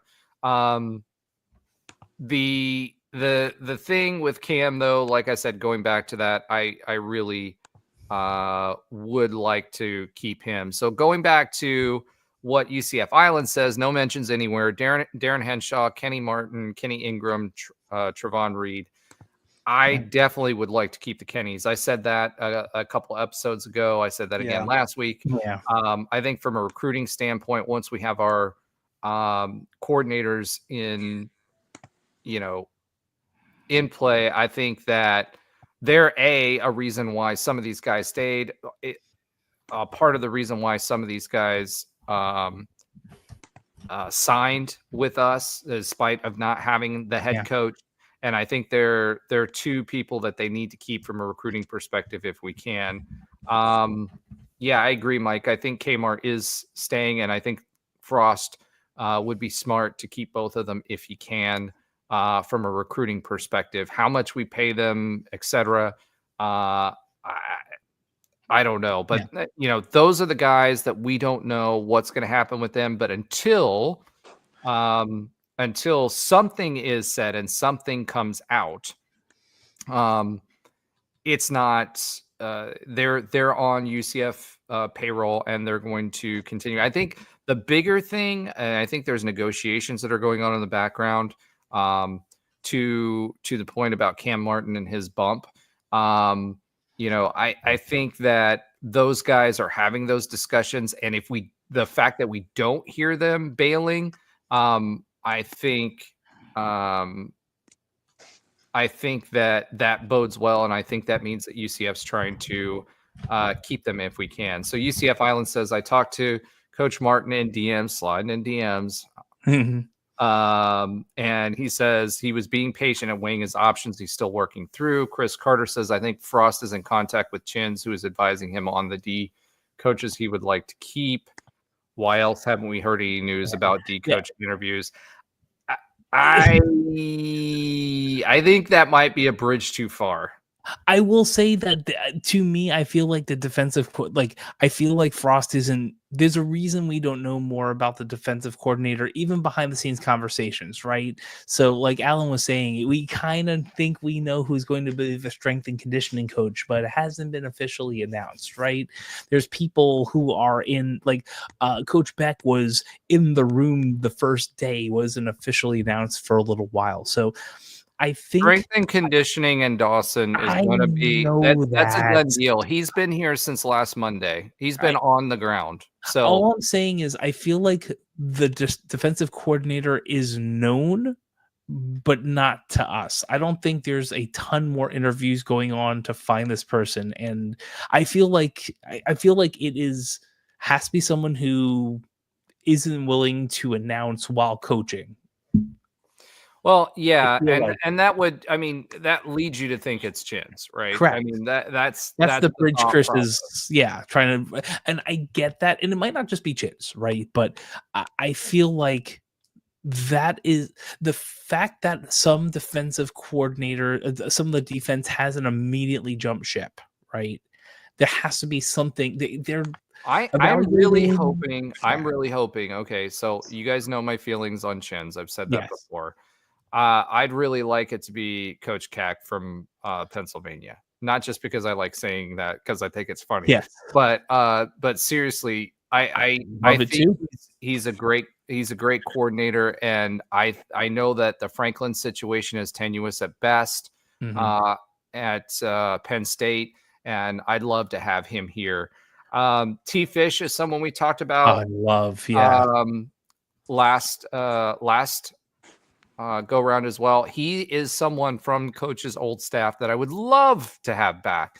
UCF guy, did really, really good while he was here. Good recruiter. I don't know if I think if your situation is you are where you are at Syracuse, I think the opportunity to come back with a group of guys that and to UCF specifically because of his ties to UCF, I think that would make it attractive enough to leave Syracuse if the money works. It's kind of like the portal, right? So you got some guys who want to come here, but can we make the money work? And I think that's that budget piece of it. And I think that's also why a big part of why Terry Mohajir and Scott Frost made such a big show of doing things together is that Scott Frost is going to ask for things, and Terry's going to do his job and talking to the boosters to try to get the money that we need. I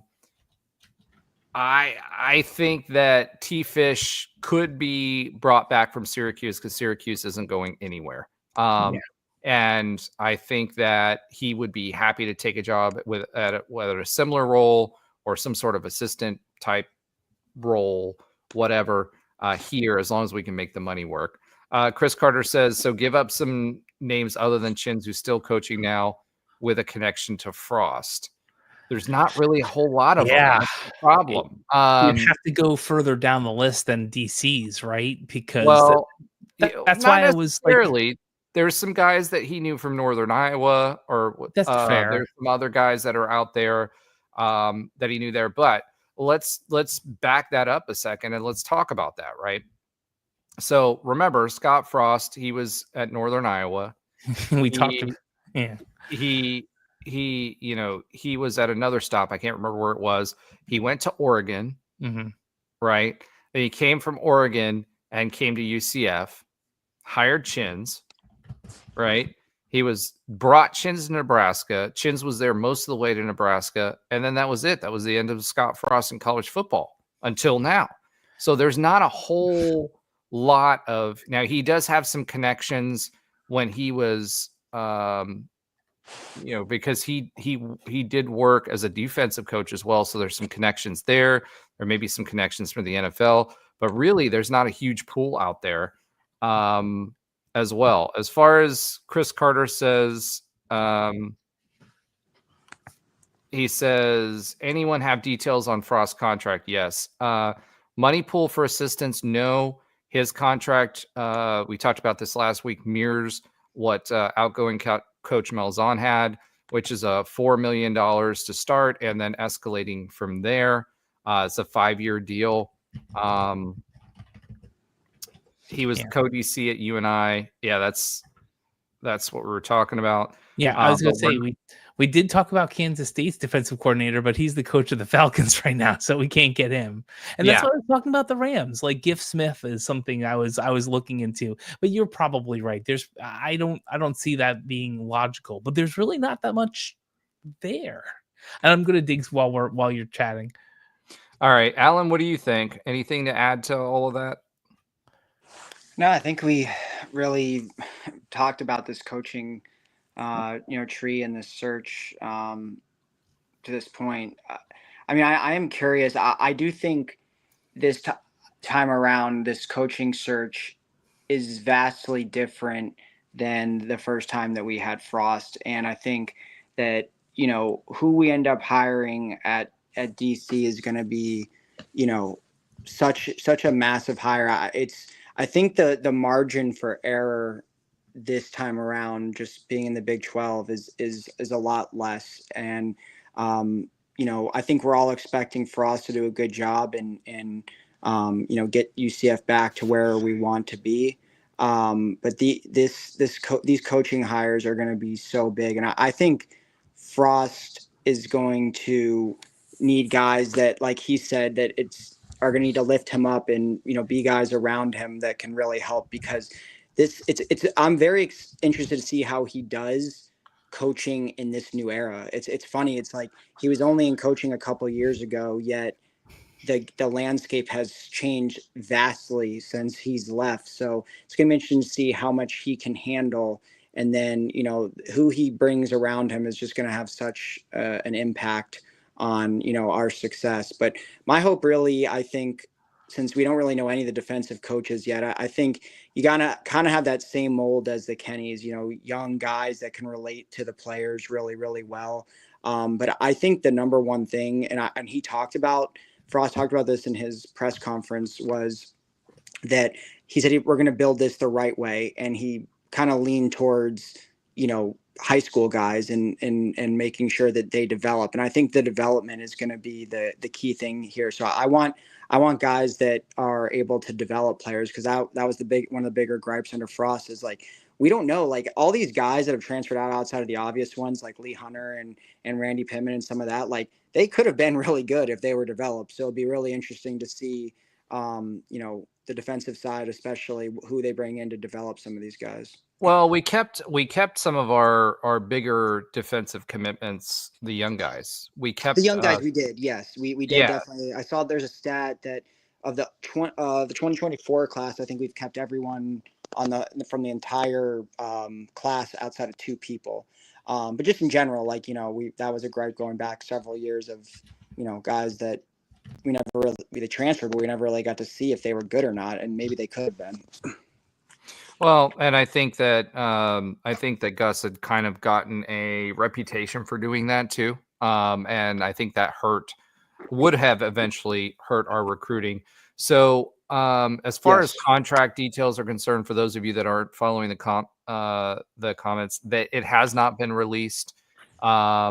It will probably require a Freedom of Information request under the Sunshine Laws, which is kind of weird. UCF hasn't released contracts recently. The way they've been able to get out of it primarily is because UCFAA. Wow. Sorry. It's 1:30, an hour and 32 minutes in.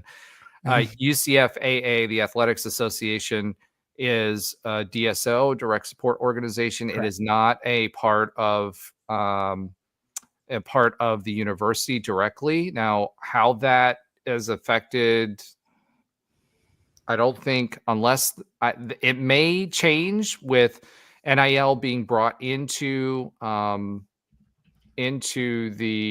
wheelhouse of UCF, because a lot of these coaches' contracts, one of the things we don't talk about is a portion of that is typically from the NIL fund.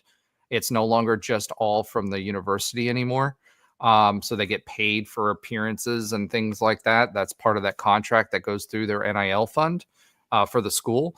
So it's a little bit different than what it was before, but they don't have to, because their DSO release that. And I think from a salary pool perspective, from assistants, from the assistant pool, I don't think that will be released until we're done negotiating with all of our assistants, because it makes no sense for us to give the agents an upper hand when we're talking about that, especially while we're still trying to get staff.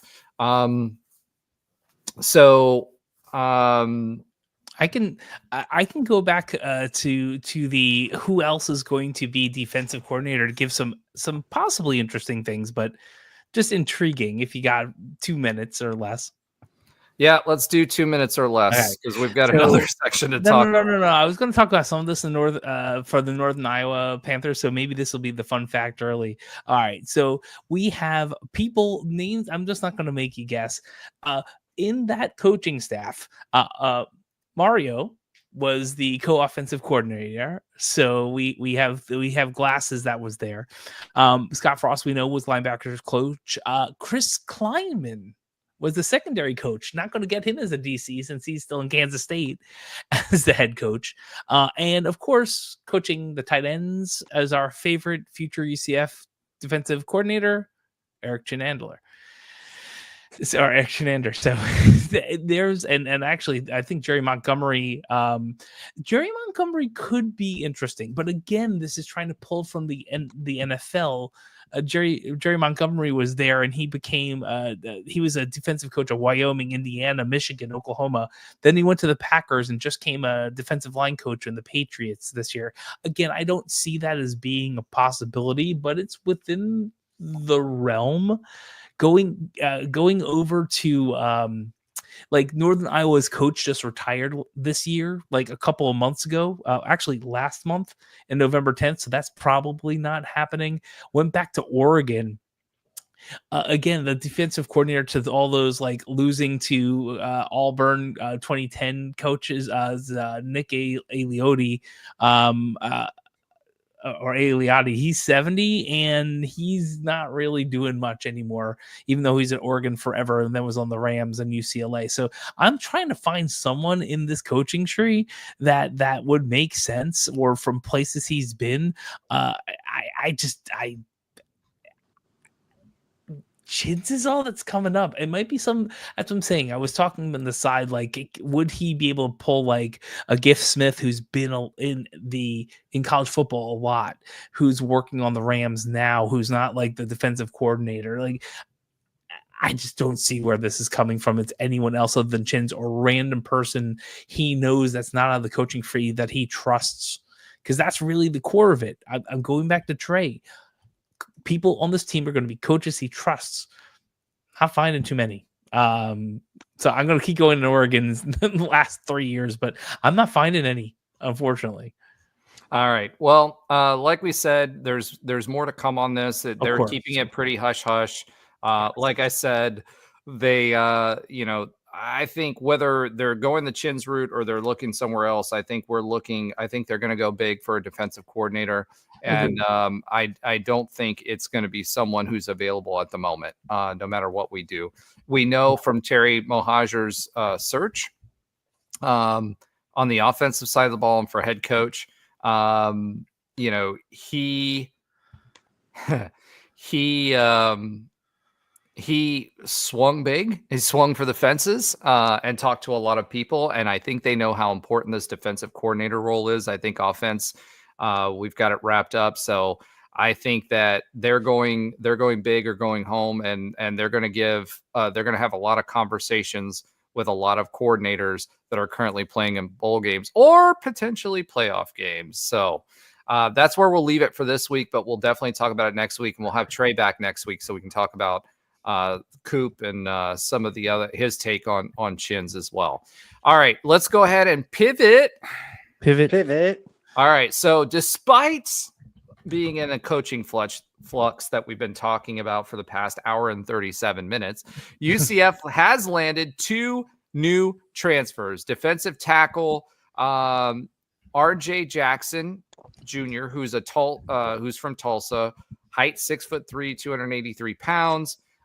He was a guy that played really, really well and was a standout on a pretty poor Tulsa team.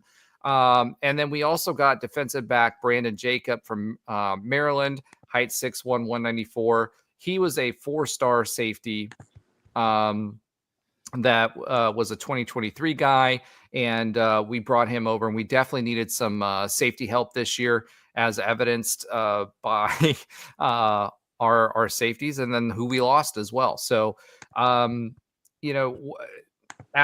do you have anything on RJ Jackson Jr.? I think he was a pretty good get for us as far as defensive tackle is concerned. he needs to put on a little weight. 283 pounds is really skinny, and I think he has 2 years left, if I'm not mistaken.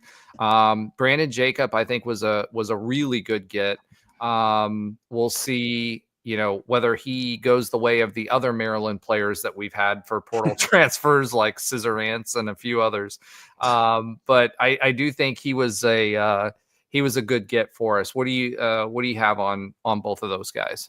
Yeah, RJ Jackson is definitely a good get for us. He's a true sophomore, so you're right in that he has 2 years of eligibility left. This is a guy that's from Norman, Oklahoma. Actually had was fairly under recruited in high school, actually got offers from all the service academies and a couple other group of fives. And his freshman year, he played very sparingly, only played in a few games. A lot of it was on special teams or, in kind of garbage time for Tulsa. But last year, he sort of had I would say like a mini breakout, 35 tackles, 2 pass breakups, 3 sacks. He also had 4 tackles for loss. So he was a guy that, really started to come out of a shell his sophomore year, which is, really when you expect to see it. I agree with you that he could definitely add some weight. But defensive tackle, as we all know, is a huge position in need when you talk about Lee Hunter transferring, when you talk about Matthew Alexander transferring. There was not a lot of depth there. I mean, the only guy that's really remaining that's played any significant minutes is John Walker, and he obviously missed this entire season. So we definitely needed some depth. There are a couple of freshman guys that are coming in that are on the defensive tackle spots, but RJ Jackson, this guy had multiple offers once he hit the portal. So for that to be Frost's first edition, a defensive guy, I thought that was interesting, and it was definitely out of position and need. He had a real solid, I think, underrated high school career. So not a guy that's as flashy as this next recruit we got to, which you alluded to, was Brandon Jacob. This is a guy that had pretty much an offer from every single top program in the country: Alabama, Ohio State, Clemson, Penn State, Michigan. The list goes on and on. He also kind of played sparingly last year at Maryland. And this is, if you may recall, this is someone that UCF offered out of the 2024 class. He's a 4-star guy. He was down to UCF, Texas A&M, and Maryland out of high school, but ultimately chose Maryland. Saw a little bit of playing time, had, I think, 9 tackles last year, mostly once again playing on special teams, but he has a ton of potential, evident by all these teams offering him. And he had a lot of offers also, once again, in the portal. He's considered a 3-star transfer rating by rivals. So he was fairly sought after. And the best part, he is a hometown hero, which it looks like UCF is still using that branding. He played at Evans High School here in Orlando. So, getting these guys, I think, whether it pans out or not, like, maybe whether it's, we've gotten some of these guys recently, like Cedric Hawkins and Traquan Fagans, that, they're coming to us as sophomores or redshirt freshmen. We're essentially getting them a year removed from high school.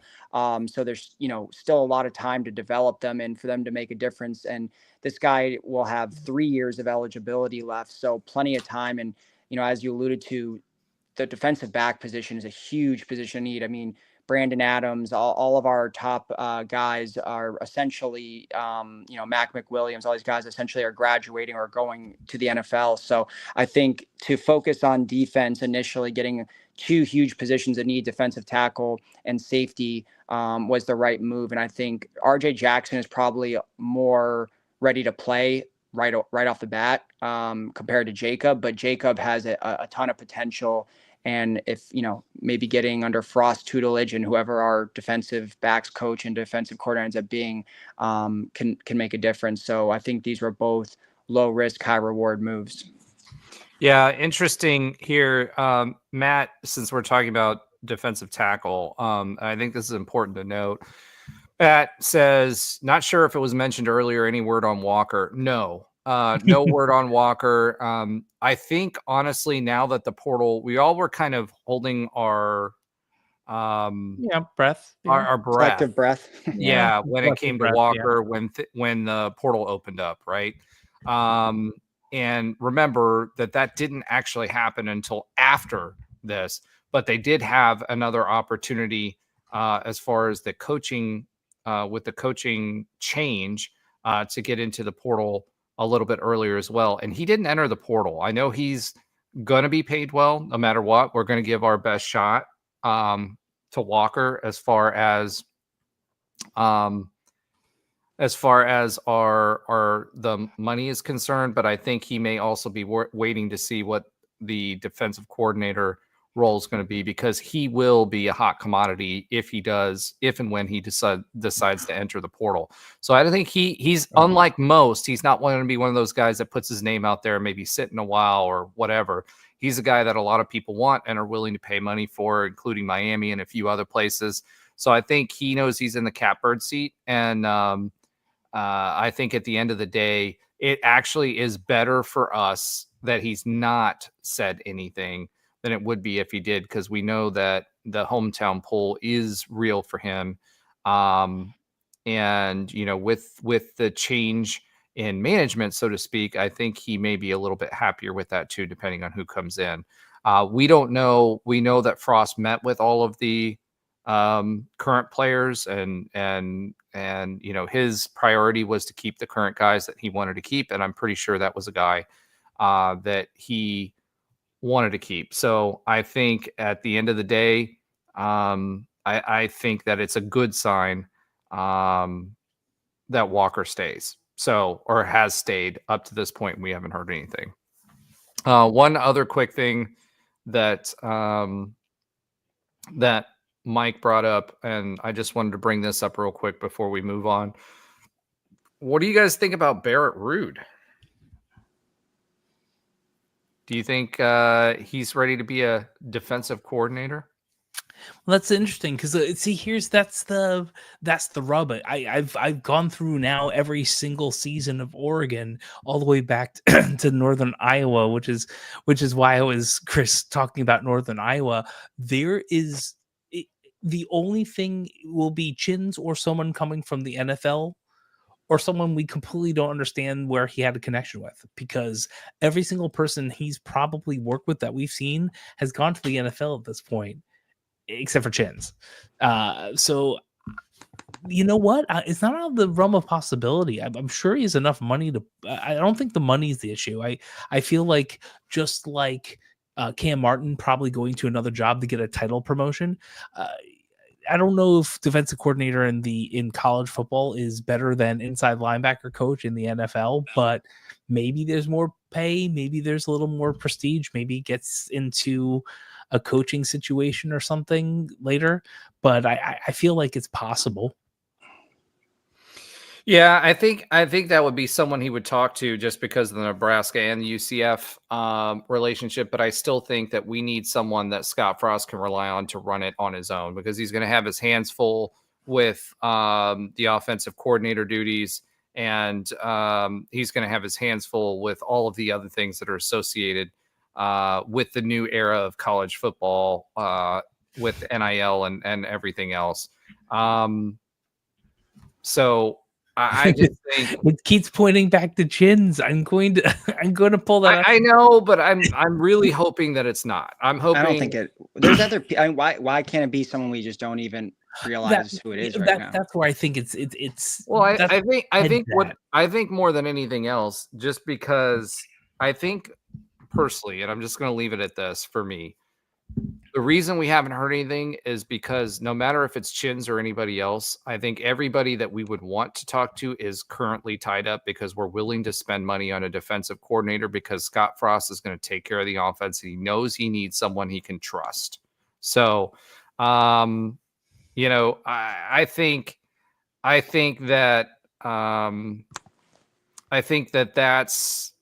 that's something that he needs, and he needs to have some sort of separation so he doesn't end up in the same situation that he did before. All right. So it sounds like Rudd is getting a little run here too with everyone. And roundabout, I think most of us agree that he isn't the answer. So, all right, let's go ahead and pivot. How many pivots are we doing? All right. So we're going to be talking about some other NIL related news and transfers from UCF. Looks like JUCO signee running back Wayman Jordan didn't officially sign. Now, he was pretty highly recruited coming out of the JUCO ranks. So we're hoping we can hang on to him as well. We talked about him last week. I think he would be an exciting addition to our backfield, although I think we have some pretty good talent back there now as well. The interesting thing to me is, one of the things that Frost was really successful with was 2 back sets. And we're going to need running backs to be able to rotate, especially if he runs that speed offense.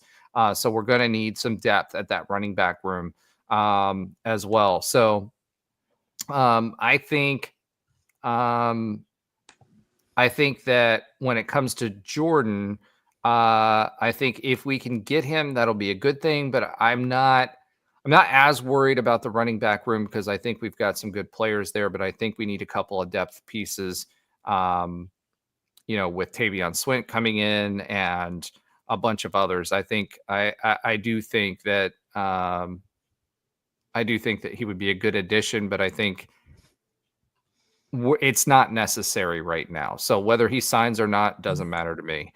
UCF did lose a few more transfers since we last spoke. Randy Pittman did go into the portal. That's a big, big loss, unfortunately. I was excited about him, but we've got Kalen Fox that's out there as well. He was a highly recruited 4-star as well. We got him to flip to come to UCF, and it was actually interesting. There was another Twitter personality that was out there, and I'm not going to call anybody out by names, who was saying that Fox's ceiling was not as high as what Pittman's was. I think Randy Pittman is a star in the making. I think he's going to make it to the NFL, and I think that he definitely is going to be a success wherever he goes. It's sad that he left, but I do think Fox can become a replacement. And remember, we do use pass catching tight ends as well. I think he's got the size for it. He's got the talent for it.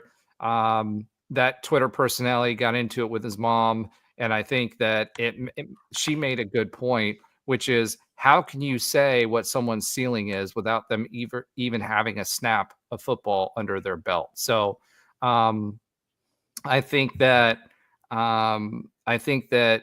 Fox will give us an opportunity there to continue to get better. And I think there'll be some other people that we bring in as well. Defensive lineman Lee Hunter, we talked about that earlier. I think that was just, guys, Lee Hunter was staying here. He just got a dump truck full of cash dropped at his doorstep, and I don't blame him. He's got a kid now. In this era, unfortunately, it is what it is when it comes to the portal. The other thing about this is, and this is something that was brought up as well. I think Brandon actually brought this up, Brandon Hellwig. If you don't follow him, you should. If you aren't part of the Rivals message board, I would encourage you to be that. But Lee Hunter, what these schools are doing is they're basically saying after 2025, it's going to be a new regime or a new way of doing things and bringing it in-house, and they're going to be being paid for the schools. So what they're doing is they're saying, hey, I'm going to front load your full year contract in 6 months, and then I'm going to pay you again so I'm going to write this contract into basically 6 months. So you're going to get your full NIL contract that you would in 6 months. And then when that kicks in, you're also going to get paid by the schools. So they're double dipping this year for what their payment is. And a lot of schools are paying a massive amount of money, and way more than what UCF can pay for some of these guys. So, that's basically what happened with Lee Hunter.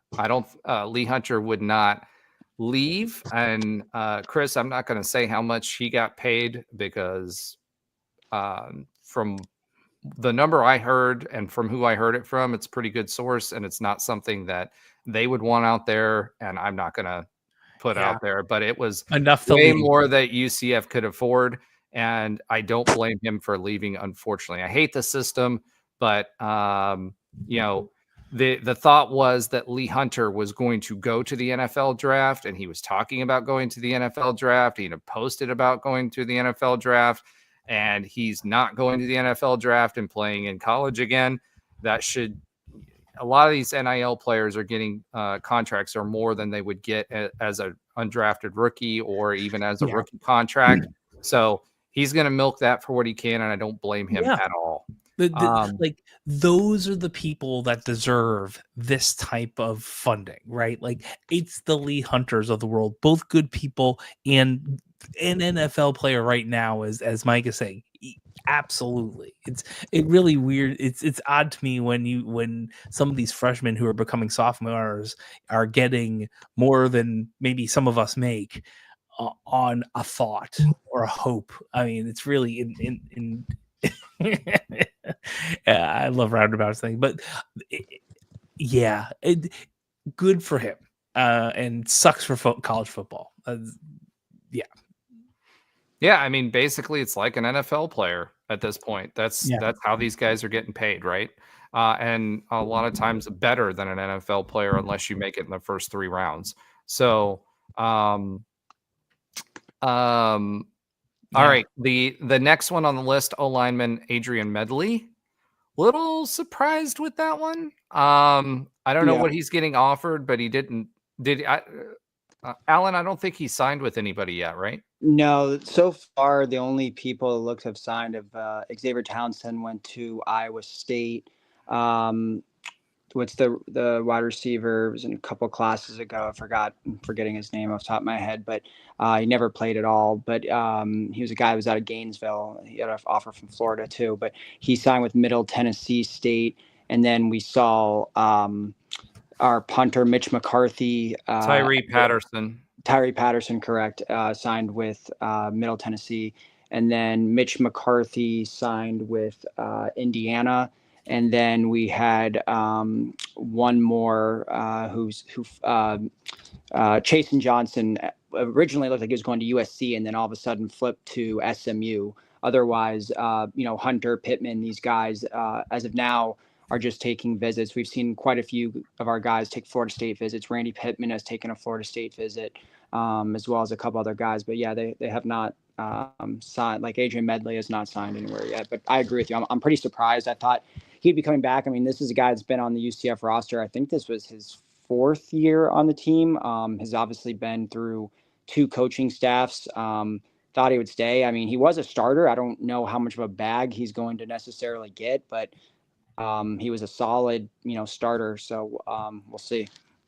Here's an interesting point to tell you what we're dealing with these days. Chasen Johnson committed to USC and then 2 days later signed to SMU. The Pony Express is back. Yeah. If you don't think that it isn't, and it's legal now, it is.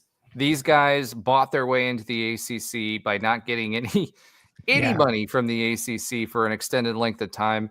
They've got money. They had money back then. They got beat down because of who they were in Texas.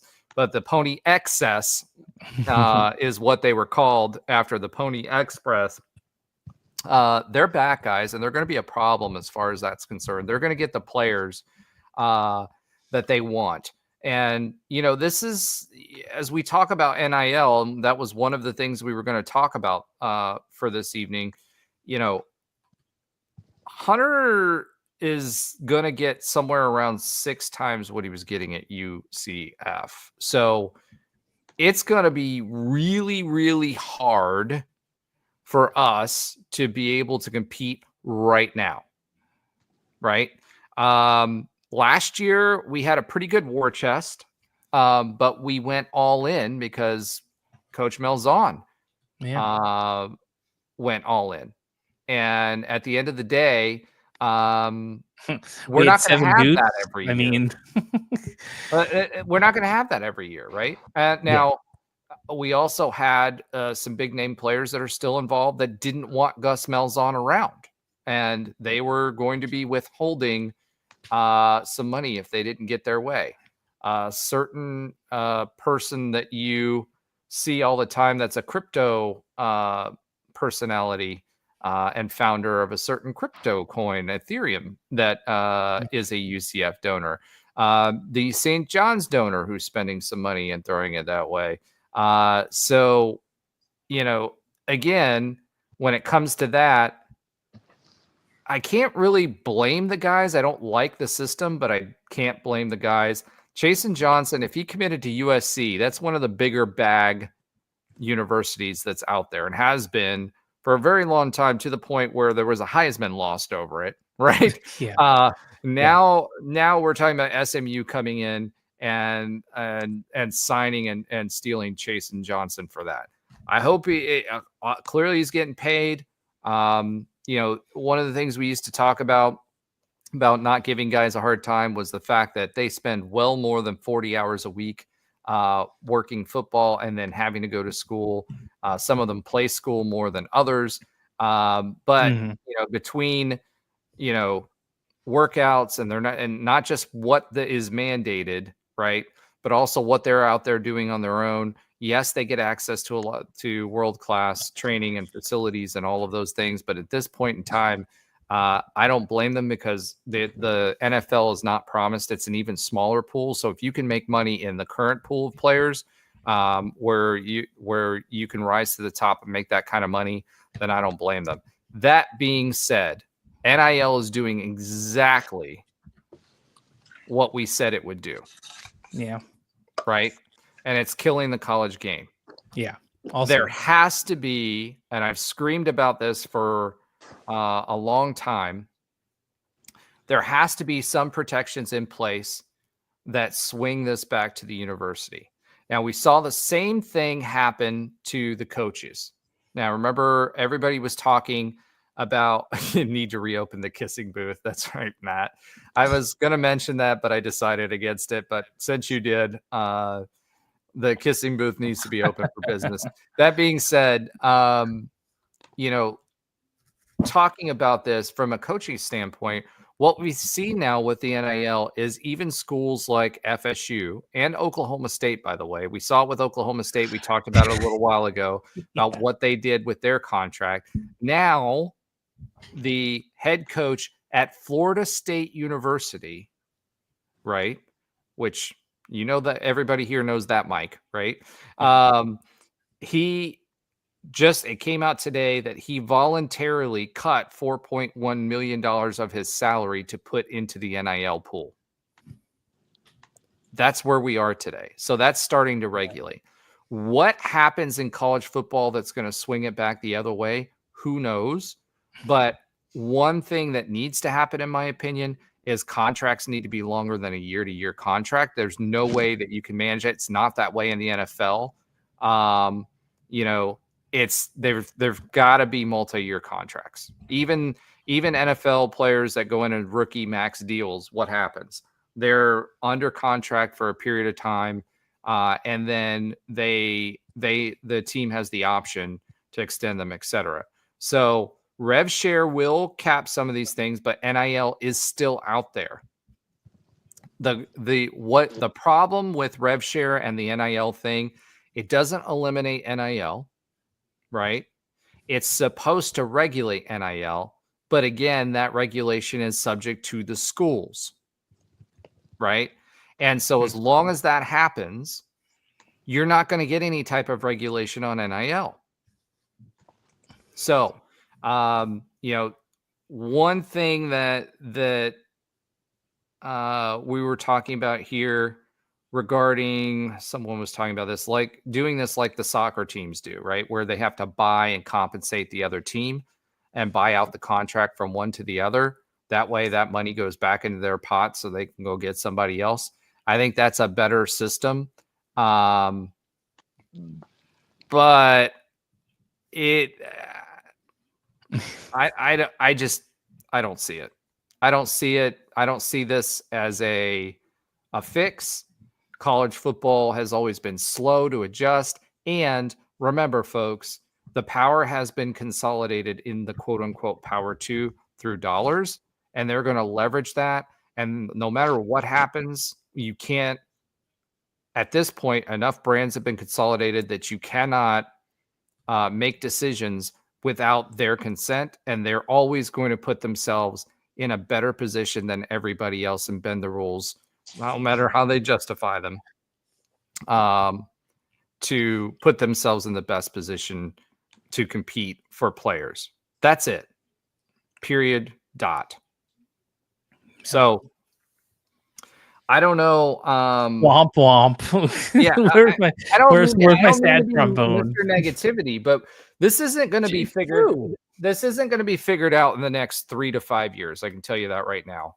Parts and pieces of this will be changed in alignment with the playoff contract, the invitational contract, right? Because that's when the dollars change. That's when you should expect these cycles to change. So it's going to be a while. And until it starts biting either the SEC or the Big Ten in the posterior, right, nothing's going to change for us. So at this point, we have to deal with what we have, and we have to get our, one of the great things about UCF is that we got where we are with the resources that we have, and we should have more resources as we grow. But that's kind of where we are and why we're in the Big 12 right now. Now, within our Big 12 brethren, Texas Tech, okay, has been out there buying players and spending money as well. So even within the Big 12, I think we're in mid to upper mid tier, right, as far as what our potential is for NIL and everything else. But right now, as it stands, we are in a situation, even within the Big 12, where we've got teams like Texas Tech that are starting to swing their pocketbooks out there. Any thoughts on that, guys? Yeah, I mean, it is like, I do hate the system of what college football has become. I mean, the soul, we've talked about this a bunch of times on the show, but the soul feels like it's been ripped from it. And I've never had a problem with players getting paid, but it's just the way that it's happening now, paired with all of the just wild west of it and the transfer portal and all the things that go into it. It's just, you're right. It needs to swing back a little bit in the school's favor. I mean, it's just not fair when something like a guy like Lee Hunter wants to say, and UCF has no hope of keeping him. Do I blame him for taking 6x the money? Absolutely not.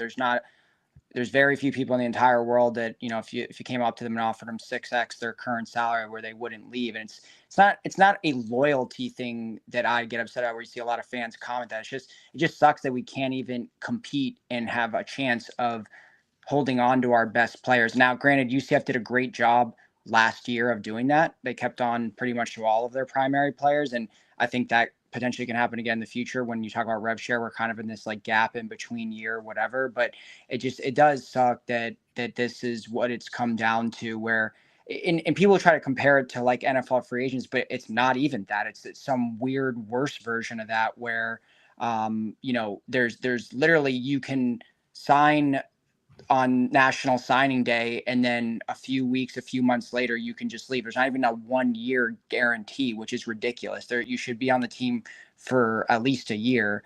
So, I hate what's it's become, but yeah, until there's some sort of change, it just kind of is the way it is. But I can't blame any of our players if you're going to just be 18, 19, 20 years old, and all of a sudden you're getting X amount from UCF, and then someone comes and says, hey, we'll 6X that. It's going to be very hard for anyone to turn that down. Hey, listen, I wouldn't say no to that. So how can I, as much as I love UCF, and if I had the money long-term, I'd dump it right back into UCF. As much as I love it, if someone tells me I'm going to 6X my salary, I'm going to walk. I hate to say that way. I mean, that being said, I think there's some misconceptions, and I just want to provide some clarity around what we know publicly right now about NIL and the proposed, again, it's not official rev share, right? So as it stands right now, every team can take 20%, up to 20% of their media contract as the as their rev share. However, it is capped at $20 million, right? Because otherwise the SEC would kill us, right? Yeah. So that is capped at 20 million. UCF will and has committed to and will pay that $20 million for the rev share. So we will be able to compete there. As far as how that's broken out amongst the different teams, that has again been punted to the schools. So how much we allocate for football, basketball, baseball, etc., has been quote unquote punted to the schools. But there is a cap as far as revenue generating versus non-revenue generating sports. So there is a split that's built in there, but how that's allocated and all that is up to the schools themselves. Now, NIL is still allowed. NIL, however, has to be a real contract, whatever the rules are. We don't have a definition of what that real contract looks like just yet. But those requirements are being provided to the schools, and the schools are responsible for reviewing them, right? So reviewing them and saying that they're within the rules and that they're a real contract. So does the NCAA, who would ultimately govern the schools, have the wherewithal to do that? No. So where are we at? We're right back at where we were before. So if an SEC school wants to do that 20 million and wants to do the NIL, as long as they can show a real contract, whatever the anomalous definition of that is to the school, then that's allowed. So that's where we are today. Now remember that 20 million or so is only for a certain time frame, and they've allowed themselves the ability to make adjustments on that later. And again, look for those adjustments to be made along with the playoff contract, because that's what makes the most money for the schools that are involved. That's where we are with NIL. As far as how it affects us, we're going to be at a disadvantage. We have to pick and choose who we can get, and we're going to be subject to people sniping our players. It will not be as bad after this season as it was before, because of what I mentioned before of what's being offered with double dipping basically for the NIL and then the rev share coming up as well. So we'll see how all of this goes, how those contracts are structured. All of that is still yet to come. But that's kind of where we are today. And that's why you're seeing what you're seeing today. Henderson twins, Cam Moore, Derek LeBlanc, all came back from the portal and are going back to UCF. So it sounds like they tested their value in the market, found it wasn't what they thought it was going to be, or we made a better offer, and Frost was able to change the guy's mind. But that's a good thing. All of those players coming back is a good thing. So basically where we're at today is we talked about who is going where. Remember, these guys can claw back from the portal and come back if we'll allow them to. Whether we allow them to or not, at this stage, we kind of have to, because we're not going to have enough players to field a roster. So,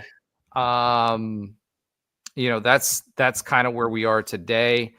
So they join, again, Nigel Kelly and Antoine Jackson were also supposed to be going to the portal, but as we told you last week, they stayed, and we've got a good contract there. All right.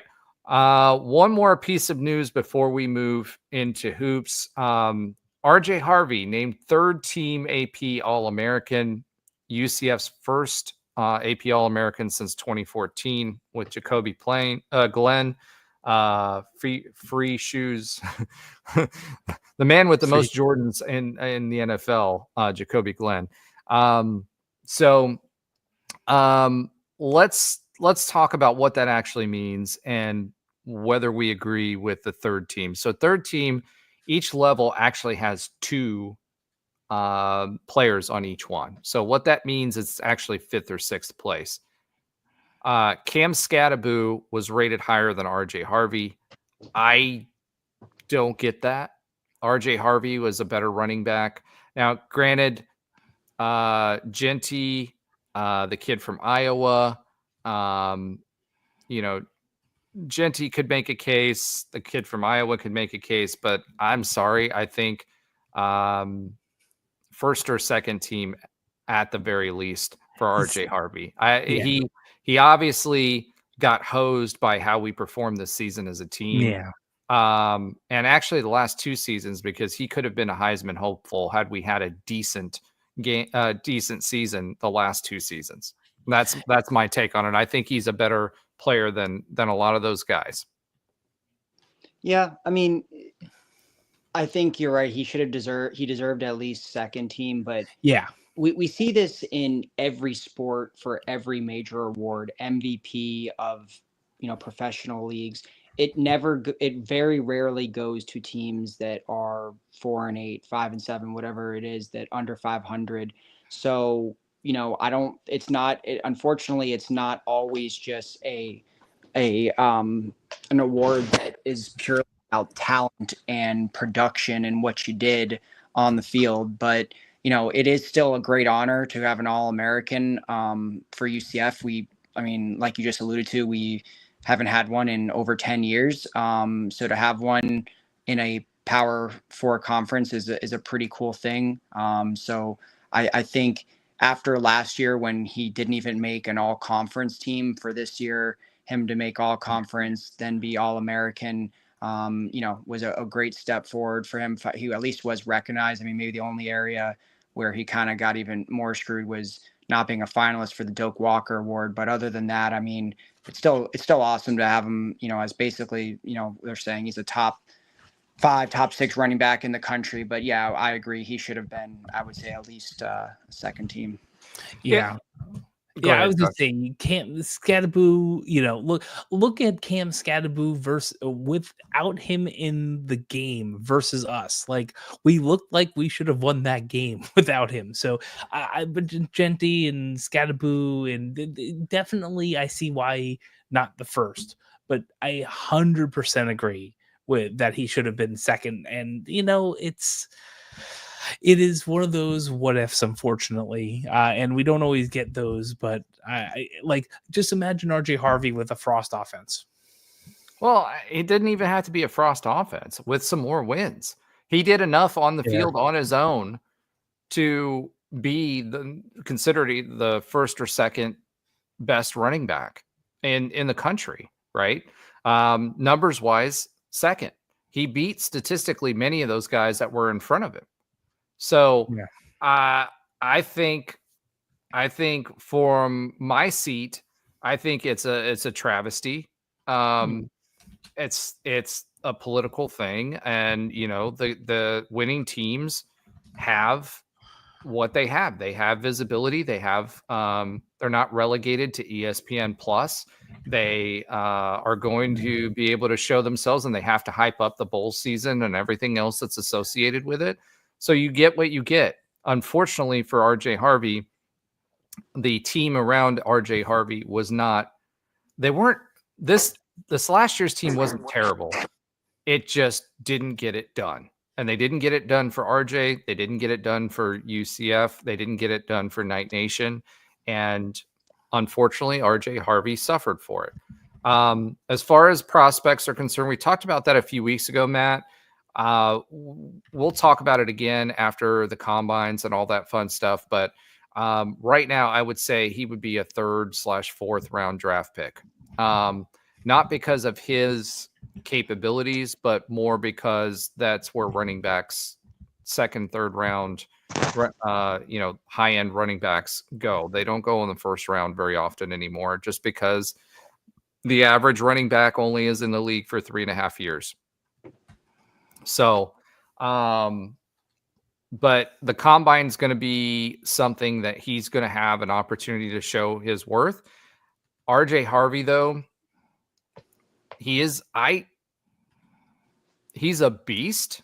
So he's going to show up on the bench and everything else.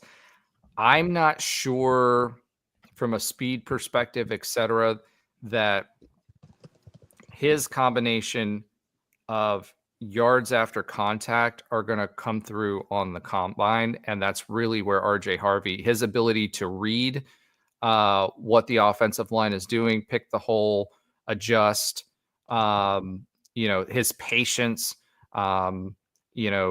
that his vision and his ability to get yards after contact, I think that's going to be things that you're going to have to rely on the scouts. And if you're relying on the scouts for that, I just think, unfortunately, he's going to be third or fourth rounder. And he deserves so much more. And there you go, Mike. Exactly. Sorry, UCF Island. But Mike hit it on the nose. RJ was better than Scattaboo in rush yards, rush TDs, rush yards per play, rush yards per game, offensive TDs, offensive yards per play. Again, I just think that he just didn't get his due. And Matt, I agree. His strength is his vision. That man, he's hard to bring down, and he has the ability to read the line of scrimmage and go where he needs to go. So, all right, enough about that. Let's go ahead and pivot, because we're 20 minutes in, because I could talk about this all night. Yeah.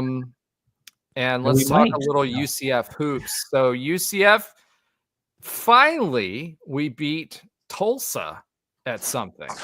And we've beaten Tulsa at home, just not a lot. It's always been the road. Like, if we're in Oklahoma, we're not beating Tulsa. But I feel a neutral site game, this is good. Well, I think that we beat, personally, I think at this point, our roster is talented enough that we beat Tulsa wherever we play them.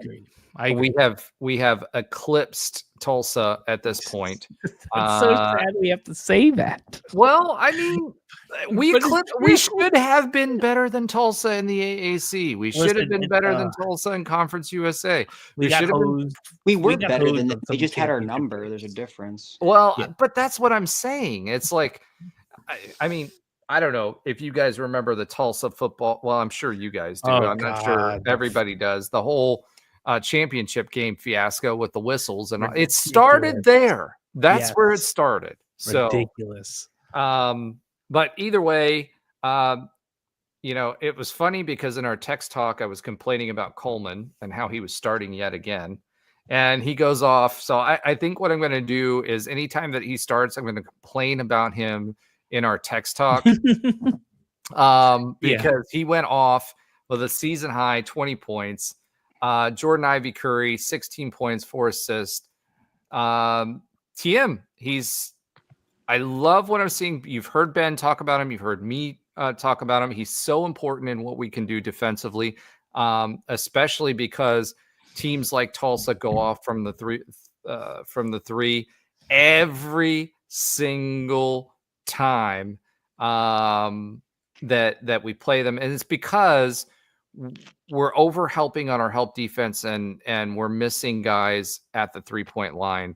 And that's a key part of our defense that we have to figure out. Chiem is a big part of that.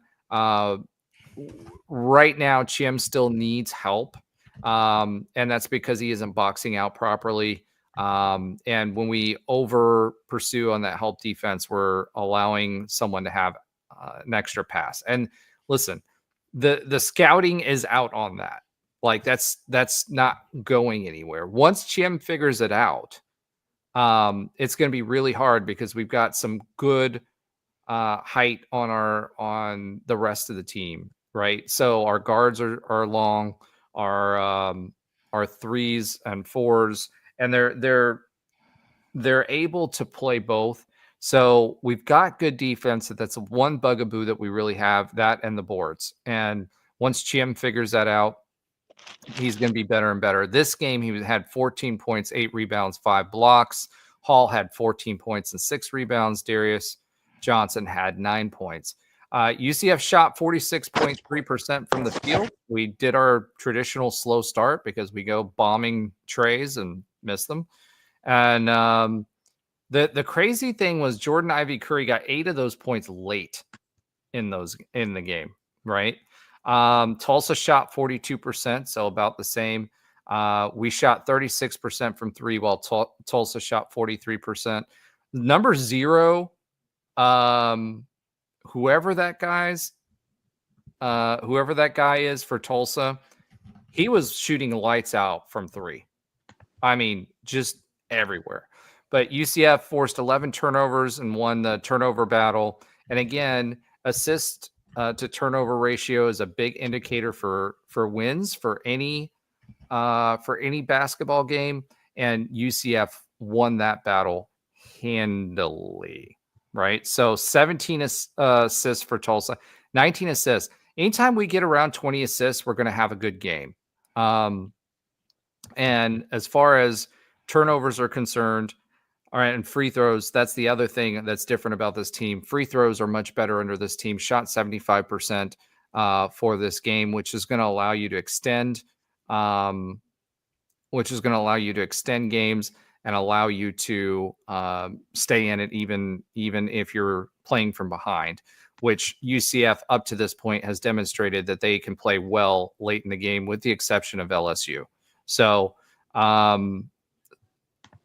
that being said, I'm looking for the assist to turnover ratio, 19 assists to 5 turnovers.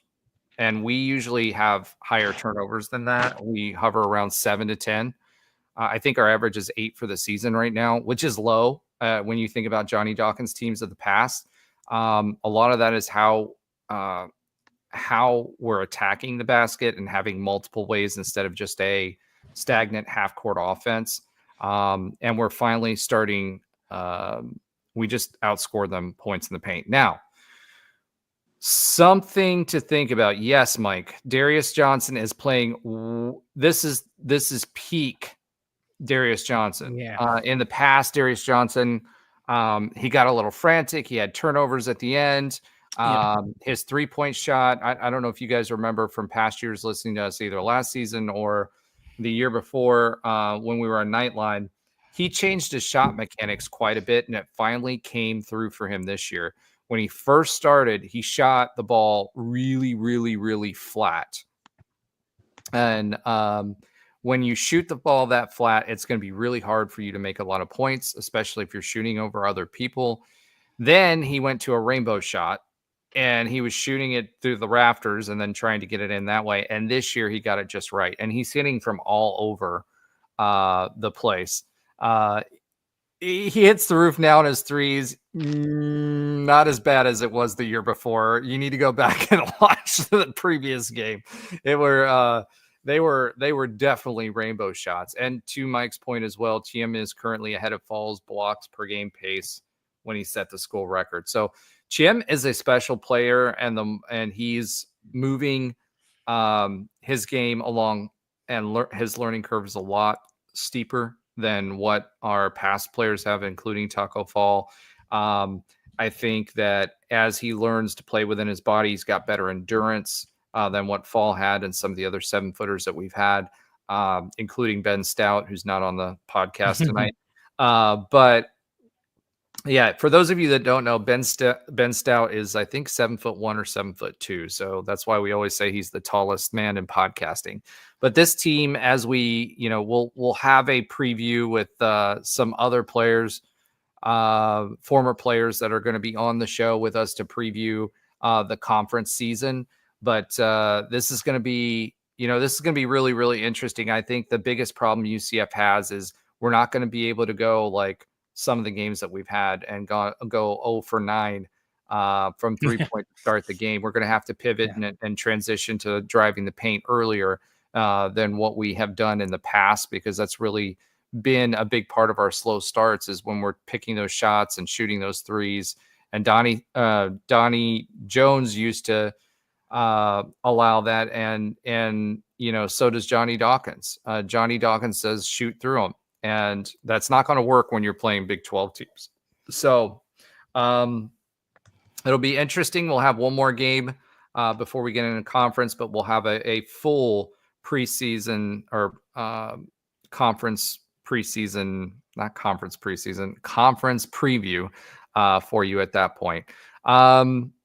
Just a quick shout out. I normally do listener love at this point. Not as many comments this week. Last time we had 26.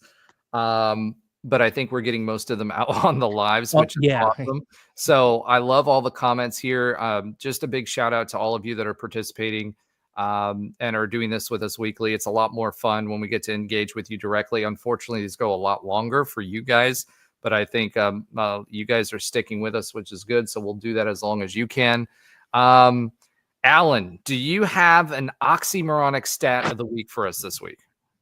I didn't, but it's on my phone. So let me see if I can. That's funny. No, I don't think I'm gonna be able to get to it, so I'll have to do it next week. Yeah. All right. I already put mine in. I was going to start going since we had who's the famous people who are the OC and DC of Kansas State last week. I was going to talk about Northern Iowa and like the head coaches and people from Northern Iowa, but we already pulled that out. So that's that really was what I was going to do. So we already put it out there. All right, awesome. And then the quick, so I guess we'll go ahead and pivot to the quick update on other UCF sports that Alan does not watch. That's right. Which right now includes women's basketball. Yes, correct. So women's basketball, I believe, is 9-2 at this point in the season. It's crazy if you go and look at the Big 12's stats. There's a ton of 9-2 teams and 10-1, 11-1 teams that are out there. We really don't know what we're going to get with women's basketball yet. They've done really, really well at home. I can tell you they're going to get tested early and often when it comes to the Big 12. You've got 3 ranked teams in the top 14 right now, and you've got 2 or 3 on the outside looking in as far as the votes is concerned that should be moving into the top 25 shortly thereafter. So the Big 12 is as good a basketball conference as it is in men's. It's also a great women's basketball conference. So here's a good stat that Mike brought up. Here's an ironic stat. The only team in the Big 12 with a losing record is Arizona in men's basketball. So that's kind of crazy. In women's basketball, it's Houston. Like we're 7-2 and we're in like 11th place. So, yeah, but we're tied. It's not for 11th. They're 10th. It's there's not a lot of losses except for Houston. They're not doing good. But that's Houston. That's typical. In women's basketball. Maybe. Yeah. So you're right. So we've got Kansas State at 11-1, Kansas at 10-1, TCU at 10-1, West Virginia at 10-1. West Virginia is ranked, by the way, as is Kansas State.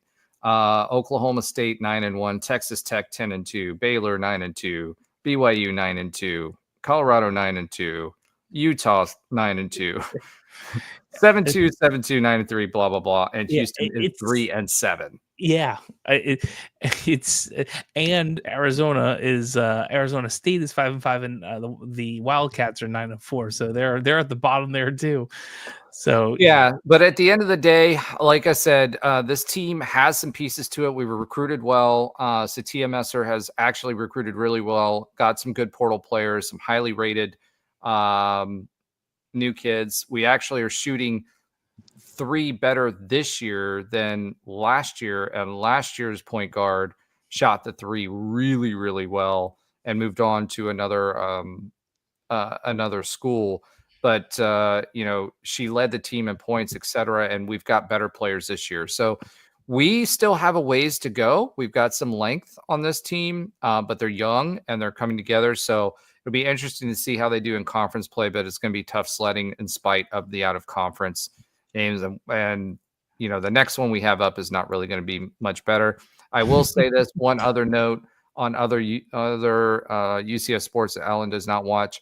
The softball stadium did get first of all, happy birthday to Coach Bear. Yeah.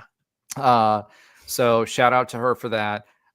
Number 2, the UCF softball stadium at the Plex did get chairback seating for the entire stadium. So it's all gold chairback seating. So if you love the gold chairback seating in the Cabana, you'll love the Plex. But UCF softball should have another good team this year, so make sure you go out and support them as well. That's going to do it for this evening for us. We are 2 hours and 34 minutes in. I just wanted to say I appreciate everybody for commenting, sticking with us. You guys make this a lot better. Yeah, Mike, absolutely. Malachi Boone, who is a football recruit, was also an All-American for baseball. That was announced this week. He was announced as an All-American for baseball. So that's going to do it for us this week. Please make sure you like, subscribe, share our content. This will go back up. And if you want to listen to any of this or play it back or whatever, tell your friends. It will be on all of our traditional podcast channels as well, Spotify, Apple, Spreaker, et cetera, et cetera, et cetera. Make sure you're sharing, telling other people about our show. We appreciate all of your support. Go Knights and Charge on. Charge on, baby. Are we not going to say subscribe and all that stuff that every I've been influencer saying it does? throughout the show. Like, subscribe, you know.